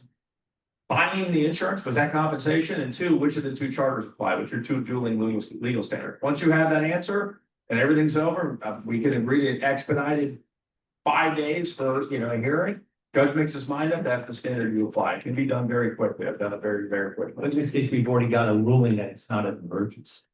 Because they haven't been served. So what opposing counsel has not mentioned is the reason why the judge has not ruled on its emergency status is because the city has not been served. Why has the city not been served? Because I was hoping maybe the city would waive service to move the decision regarding this a little bit quicker. They did not. I've got no response from anybody in the city yet on whether to waive service. So therefore, we're waiting on normal service. On the reason we haven't conducted normal service, clerk of the court waited an extra day to issue the summons. I'm not sure why. Most counties, it's just a few hours.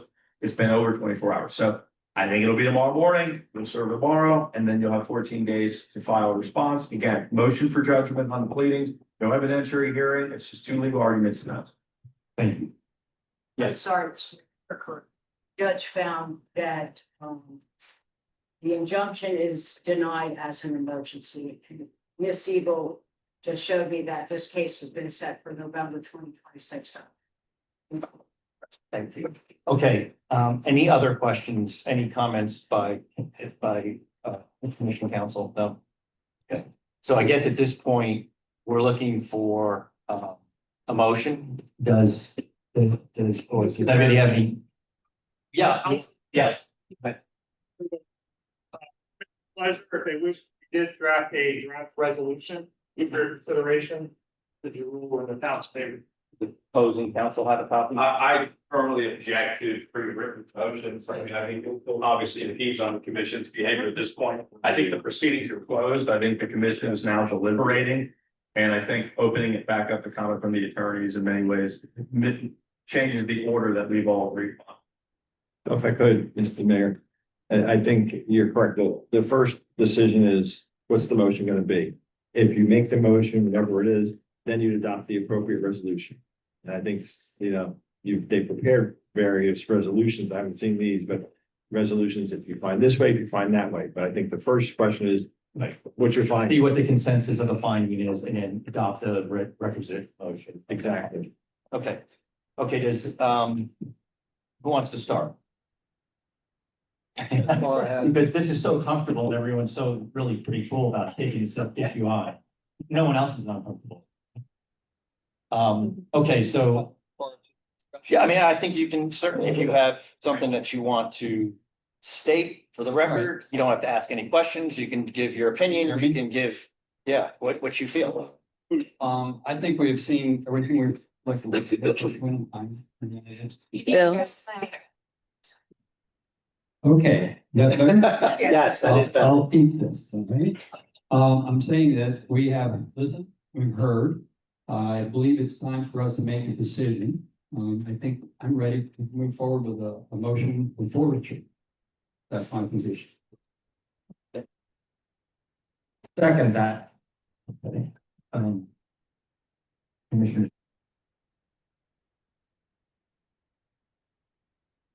Steve.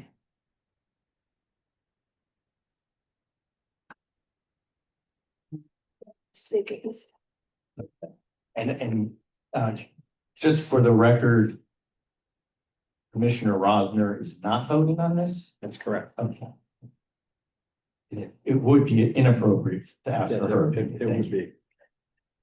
Okay, well, there seems to be a general consensus and would somebody like to make a motion for forfeiture of office? I make a motion for forfeiture of office. Second.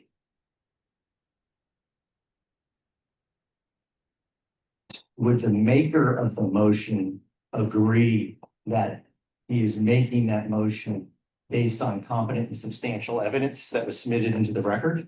Yes. And that Commissioner Rossiter had notice and an opportunity to be fully heard and the ability to present evidence and cross-examine witnesses? That Commissioner Rosner falsely applied for and accepted insurance benefits that were only to be provided for full-time employees of the town of Jupiter and Lake Colony. The competent and substantial evidence also demonstrates that application for and acceptance of the insurance benefits resulted in Commissioner Rosner receiving compensation in violation of the town charter and a special financial benefit in violation of Palm Beach County Code of Ethics. And then based on those findings that you're making in this motion, Commissioner Rosner has forfeited her office as town commissioner and shall no longer serve as a member of the town commission of the town of Jupiter. Yes. Does the seconder agree to those changes? I do. All in favor? Aye. Aye. All opposed? Opposed. Okay, motion passes 3-1. Thank you, everyone. For participating. I'll say, I'm nothing. Now you have that read, you essentially read the resolution, so I'm assuming that So we'll will do the resolution, which was resolution number 2025. You want me to read it into the record? If you want to do the title, you want to read the title into the record? Yeah, I can. Okay. Or you can. Either one of us. You, go ahead. You have it. Just make sure you can be. And Ms. Teagle's gonna pass it out. Resolution number 2025-05 is a resolution of the town commission of the town of Jupiter in the town of Florida. Yes. Okay, folks, can just give us 2 minutes, please, so we can. Kangaroo court. You want me to read it? Who knows which are. Okay, but you can't. Probably never. Go ahead. All right. Resolution number 2025-05, a resolution of the town commission of the town of Inlet Colony, Florida, concerning the forfeiture of office by Commissioner Marie Robinson, finding that Commissioner Robinson has applied for and accepted insurance benefits constituting the receipt of compensation. And further finding that Commissioner Rosner has used her public office to receive a special financial benefit in violation of town charter and the Palm Beach County Code of Ethics. Finding that Commissioner Rosner has forfeited her office as town commissioner and shall no longer serve as a member of the town commission, repealing all resolutions in conflict herewith, providing a savings clause, providing an effective date, and for Watch other purposes. What? Every time I, Good. Yeah. There's a motion to approve that resolution. Is there a second? Second. All in favor? Aye. All opposed? For the record, Commissioner Stevens opposes. So motion passes 3-1. Before I adjourn, I want to ask the commission to set a special meeting on August 25th at 6 p.m. to be held here No, at town hall. at Town Hall with a specific purpose to discuss replacement of Commissioner Rosner's seat, to talk about future town attorney applicants. And the third one was, Catch up on the budget. and just a refresher on the budget, in terms of budget. 25th. August 25th, 6 p.m. Town Hall. Do I have a motion to adjourn? I make that such motion. Second by Commissioner, all in favor? Aye. Okay, that one passes 4-0.